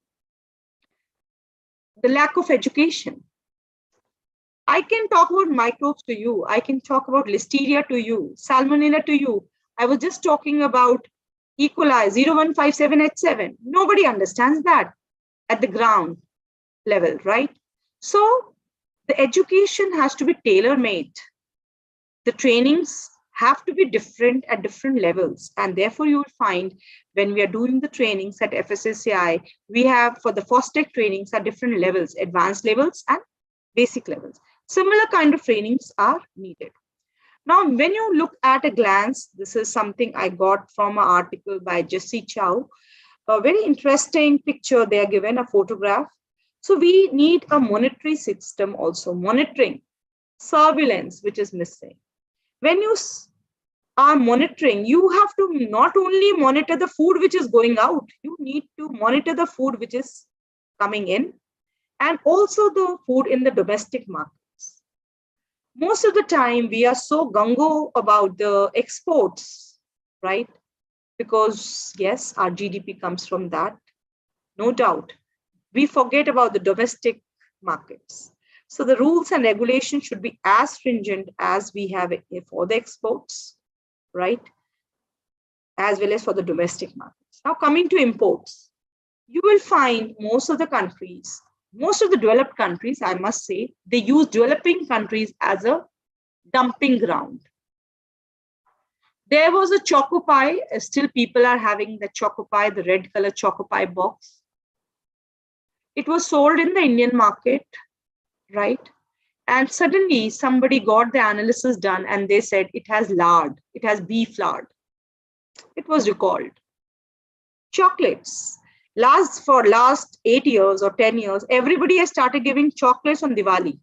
And these are all fancy chocolates coming from outside India. Sometimes the language is not readable. You don't know what are the ingredients. You don't know, right? Therefore, you will see the new labeling act says it should be in the vernacular language. If it is written in Arabic or it is written in French, how are we going to decipher what is there in that product? So import has to be more vigilant. We have to be careful, and our country should not be used as a dumping ground. You know, it's a very old incidence. Milkmaid, Nestle. It was found contaminated. It was withdrawn from the outer market, means foreign markets, and that product was sold in the Indian market because Indian law had no guideline against salmonella. Right, so that is just one example I'm taking on this forum, right? So the quality control systems, they have to be in place. And when you look at food, you cannot leave agriculture production out of it. But this is a sad part of Food Safety and Standard Acts, that the farmer is not part of this law. This is something which is a big lacuna, and I think in times to come, we need to include that, because you need to keep farmer in the gambit, right? Because the raw material is coming from the farms, right? So that is something which is missing out in our act, which needs to be looked into, because through the agriculture environmental contaminants are coming, microbial contaminants are coming, and pesticides residues are coming. I was reading the news about the pesticide residues. You will be surprised. There is a village near Hyderabad. They spray Pepsi on their plants and they say the pests are killed. Yes, they will be killed because your Pepsi, Coke, they are having phosphoric acid. So the entire one farmer was spraying, and gradually the entire village was spraying Pepsi and Coke on their plants to save them from a certain variety of pests, right? So when we look at the food processing and storage, we should not have illegal additives, right? Starch near the Diwali, you will have the most contaminated khoa in the markets, right? Veterinary drug, yes, they should be used. I've always said that, and today also I'll be saying the same thing. We also take medicines, and the animals should also take medicines when they are not well. But the problem is there is no time in between. Give time to the animal that the medicine is knocked out from the system. But due to greed, we start milking the animal or we start slaughtering the animal, and those residues, they become the part of the food chain. Preservatives, yes, formaldehyde, bisulfite, sulfur dioxide. You will find there are new rapid tests which are coming, and you will find there's a big shift. We are more into on-site testing. On-site means right there, because food is a perishable commodity. You can't wait for 24 hours for a result to come. So you will find this is one of the field, very, very interesting field. And you will see that FSSAI has also approved RAFT, Rapid Food Analytical Techniques, RAFT. You can go to the FSSAI site and you can see the techniques which are there, right? Adulteration, edible oil. Each one of you would have remembered dropsy, mustard oil with argemone. So adulteration is very, very rampant in oil, right? So we have to be careful, and you will find that in fact, 2 years back, now when you look at fats and oils, forget about iodine, peroxide, and other values, they need time. Now we have total polar matter, 25%, it should be less than 25. So we have a small device, Raman spectrophotometer, and you can just, it's a handheld refractometer basically, and you can just find the total polar matter, it should be less than 25%. So when you want safety and you want the management of safety, you have to give rapid techniques. Nobody will be waiting till the food is going to get decayed or deteriorate by the time your results are coming. So rapid techniques are very, very important. Smart technique, or let's say use of AI into artificial intelligence, and lots of sensors are coming. Biosensor is a very vast area where lots of work is happening. So when you look at the food, you want to manage those hazards or the contaminants, and you know about the risk. So risk is not only about knowing the risk. There are 3 components which are very, very important. One is the communication, assessment, and management. See, just knowing there is a risk and not telling other people will not help.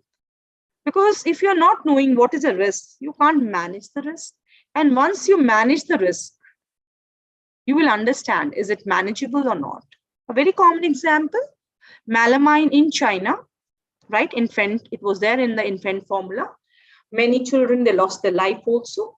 So if it was not communicated, then no other country where this Chinese infant formulas had gone, laced with melamine, they would have not understood that they have to recall it and they have to send it back. So communication is important. And you can very well see right now, right communication is so important, even during COVID times, Communication has played a very big role. Both.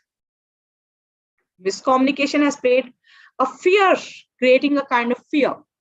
Whereas right communication, scientific communication will give you solutions. It will give you solutions. For example, a small thing. We all had been using sanitizers. Some karte the, but karte the. on and off करते थे, सब लोग करते थे. But now each one of us, science background or no science background, 70% alcohol वाला use करना है. Why? Because it has been communicated कि this is going to help you fighting the COVID pandemic, right? So communication is very, very important. And this is interchangeable. If you see these diagrams elsewhere, you will find that these three circles are interchangeable. Like I told you, food safety is dynamic. The risk changes, the action changes, right? If, for example, this COVID was coming through the food industry would have been tackling this pandemic in a different manner altogether, right? So when you look at the risk management, you have to manage the risk. You can't eliminate the risk. There is no zero risk food, never ever. Best of the foods, they are associated with the risk, right? And it's a duty and responsibility that a safe and quality products, they reach the consumer. Each one of us is a consumer. Being a food person, being a food technologist, knowing little bit because we are into that field. But at the end of the day, all of us will eat the food, right? And we are if the food.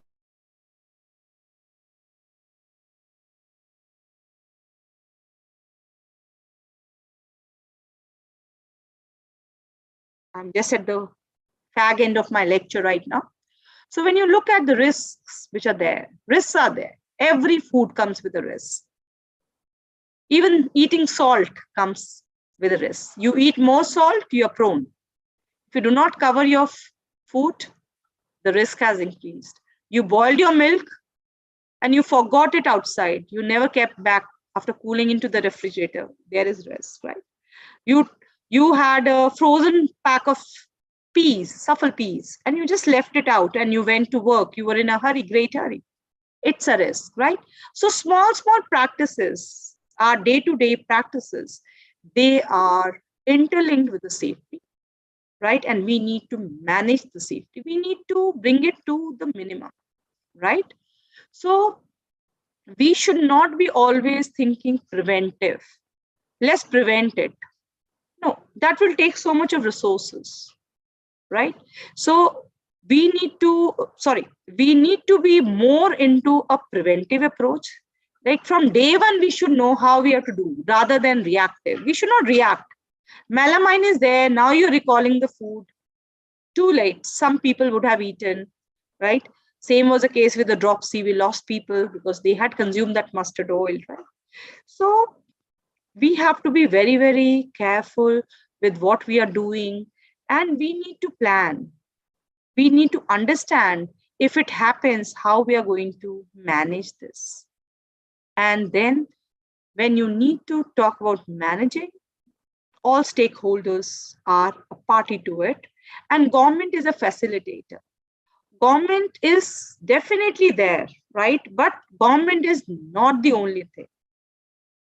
When we look at the food supply, we look at the management of the contaminants which are coming into the food, we need to look from the angle of the farmer. We need to look from the angle of the processor, right? We need to have the handlers, right? Not only handlers inside the plant, but handlers which are busy with transportation and storage.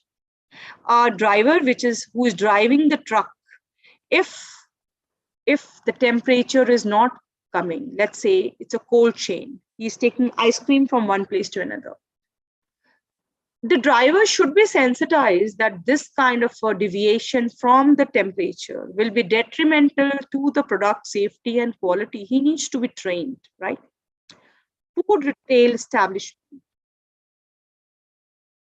You might have also gone to many stores. I will not name the stores. We go and we pick up the frozen product, or let's say paneer or the dahi, even the cheese, slices. They are not cold. They are okay kind of thing, but they are not chilled. They are not at the right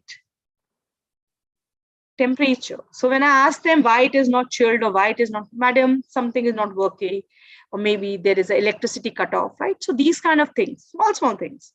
Consumer, yes, me and you, we have to be more aware. We have to look at the labels. We have to look at the expiry dates. We have to store it as per the instructions. And government, yes, they have to have the regulatory bodies. They need to implement the laws. Simply having the law will not help. How we implement it so that people are scared. People do not adulterate the food. They do not do that. People are aware that we'll be caught. There are penalties, and you will see the new act. There's a life imprisonment also.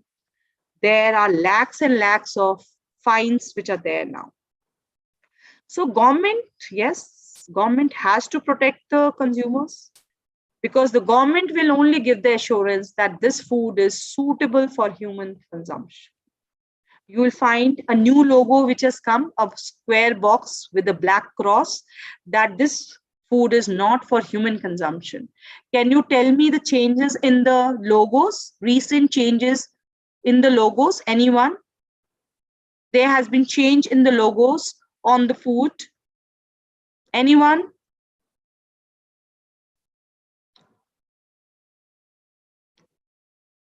How do we indicate a non-veg food?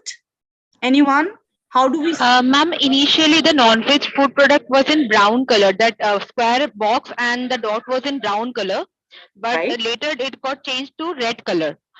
And the green, but that is in triangle. Initially it was circle, so right now it is in triangle. Can you give, Shweta, can you give me the reason why we have changed it from a circle to a triangle? The color, like colorblind people might be there, so the shape is more recognizable than the color for them. Absolutely. This is one, and yeah. Yes, absolutely right, Shweta. So the triangle, especially for the colorblind people, so they have shown one in a circle and other in a triangle. The another thing, vegan, we are all moving towards plant-based foods. They are in vogue nowadays. So there is a vegan logo which has come, and in a similar manner there is a logo which has come on the food label, that is a box with a crisscross, means it is not meant for human consumption. And this is very, very important for the pet foods. Pet foods also, they have biscuits, they have other munchies, right? So that has come up. So government keeps on making changes, and they are always proactive depending upon any kind of outbreak which is happening. You can see, for instance, for the COVID, many courses were run for the food business operators, how you have to tackle the COVID situation. Anybody knows what kind of sanitizer is being advocated in the food industry? Anyone after COVID? Anyone knows which is the sanitizer which has been approved? I can give you a clue. You have to tell me the ppm of it or the percentage. Sodium hypochlorite. Earlier also the food industry has been using it. How they have changed the concentration? Anyone? Go back and read. Please read. You will get more info that although we have been using sodium hypochlorite, but there has been a change, and the time duration on the surface, the contact time has been changed. So yes, industry has to play a role. They have to give the food, and they need to follow the rules which are there, and they need to give information to the consumer. And the best way is through the label. Label is a silent salesman. So therefore you will find so many guidelines are there now for the labeling and display regulation, which has come in 2020. And there is even front of the label pack, we are discussing even the font size. How much font size should be there on the display, right? And you'll be surprised that they have taken out the advertisements separately. All the claims have been taken separately, and they are again regulated. You cannot make any claims just like it on the food product. For example, I'll just give you a very basic example without taking the name of the brand. On the oil pack, they used to write free from cholesterol. It is a misleading claim. Why? Because anything which comes from the plant does not have cholesterol. They are phytosterols, right? So just writing free from cholesterol is misleading the consumer. showing that only your oil is free from cholesterol, but in reality, any oil which is coming from the oil seed is free from cholesterol, right? A small thing. I'm just giving you one basic example. And role of consumer, yes, we need to read the instructions which are there if you want to manage those hazards. And it's not the case that the industry has taken care, and when it comes to your home, you open the pack and you forget. All your packs, they come with written on it, store at a particular temperature. A very common example is your sweet rasgulla pack. You can't just leave it outside, and you can't leave it inside the refrigerator also, because yeast, they will grow inside the refrigerator also. So it has to be consumed between a stipulated time frame, right? So when you look at the management, it is not something very high-fi, very basic things in food will make a difference, right? So awareness is the key to safe food, water quality, cleanliness, right? Cleanliness is next to godliness. Yes, it is. Let's admit it is, right? So role of the consumer is very, very important to cut down the contaminants. And in the end, I would like to conclude my talk by saying, be food safe. Each one of us should be more aware and more alert of what we are eating. And we should be following the guidelines which are given by the producer on the pack. So thank you so much for listening to me. I have your answer. That sodium hypochlorite solution. Yeah. That is 0.5%, and the contact time is 10 minutes. Right. So thank you, Shweta. So 10 minutes, and the concentration has been increased, and minimum is 10 minutes, right? So this is how small things, small episodes, incidences. If you look at the Dropsy, there was an act which came into about the edible oils, right? So whenever there is a kind of incident, whenever we see a food contaminant coming into the food, the guidelines are being issued, right? So this is how food safety is very, very dynamic. Today we are talking about COVID, and maybe after 2 years or 3 years, we might be talking about something else. So thank you, one and all. I hope little bit of carry home message goes back, and we are much more alert as a consumer, as a food technologist. Thank you. Thank you, Dr. Lavanya, and thank you once again to Manav Rachna University to give me this opportunity to interact with the participants. Thank you. Thank you so much, ma'am, for sharing your experience, knowledge, and making us aware of what is food safety and what measures we need to take care. With that, thank you so much, ma'am.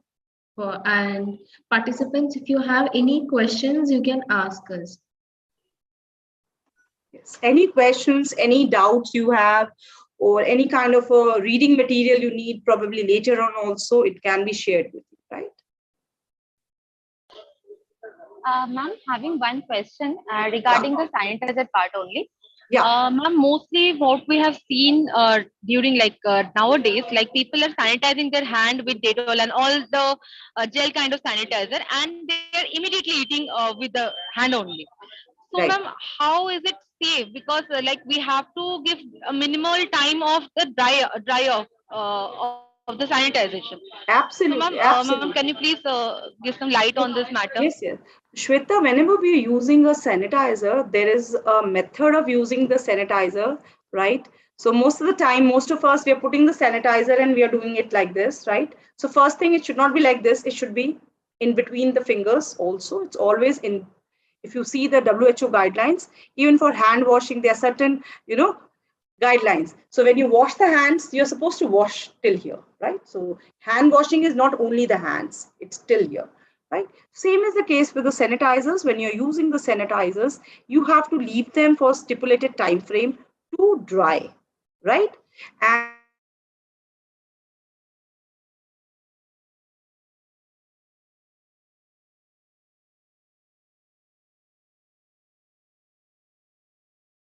cleaning agents or sanitizers is not the solution. How much we have to use and how much toxicity they are associated with it.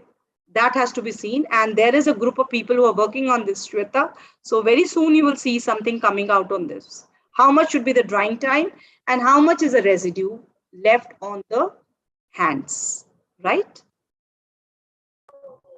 Thank Anyone else?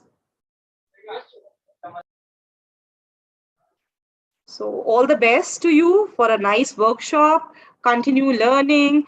And whenever I say continue learning, I add one line and which I follow also.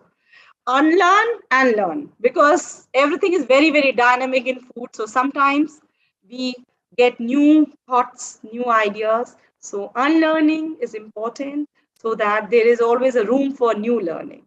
So thank you, Dr. Lavanya. Thank you, everybody. I will take your leave. Thank you, ma'am. All the best. All the best. Thank you, ma'am. Thank you so much. Now, I request Dr. Ankita Sharma, Assistant Professor, Department of Nutrition and Dietetics, FAHS, to propose vote of thanks. Thank you, Dr. Lavanya. On behalf of Manavrachna Education Institutions, I would like to extend my gratitude to our first eminent speaker, Dr. Indri Kusum Devi, to stress on safety of functional foods. And thank you, Dr. Indri, for sharing your valuable views in regard to the food product development criteria, like selection of good food additives, correct technology to be used, and also to emphasize on the registration processes of the functional foods or nutraceuticals, like health protective benefits, safety, quality, and product information.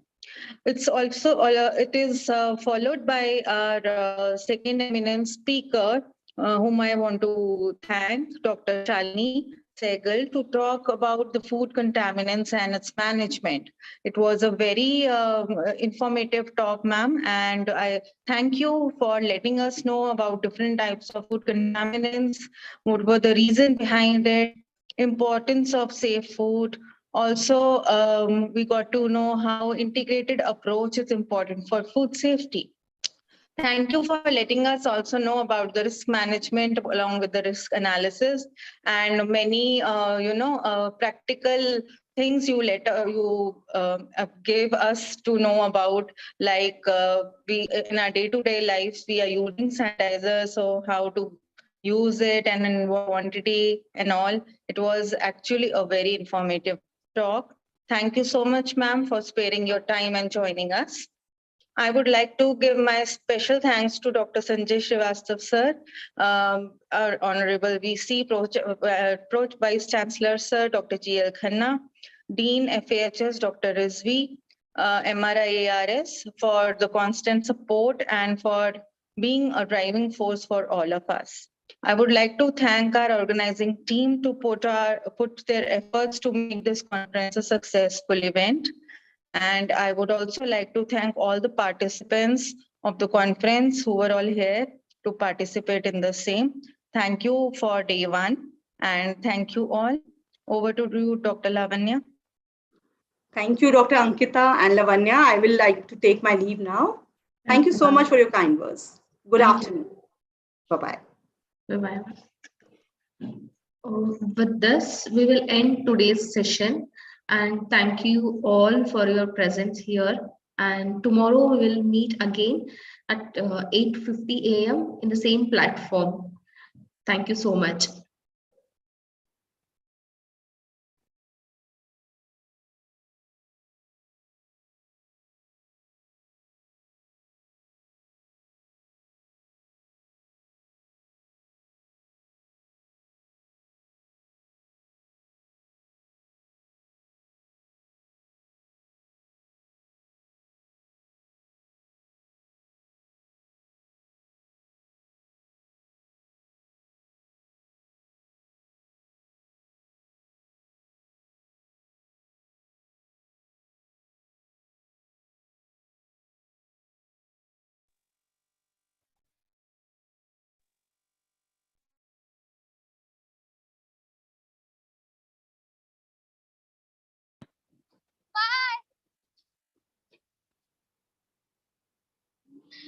Bye.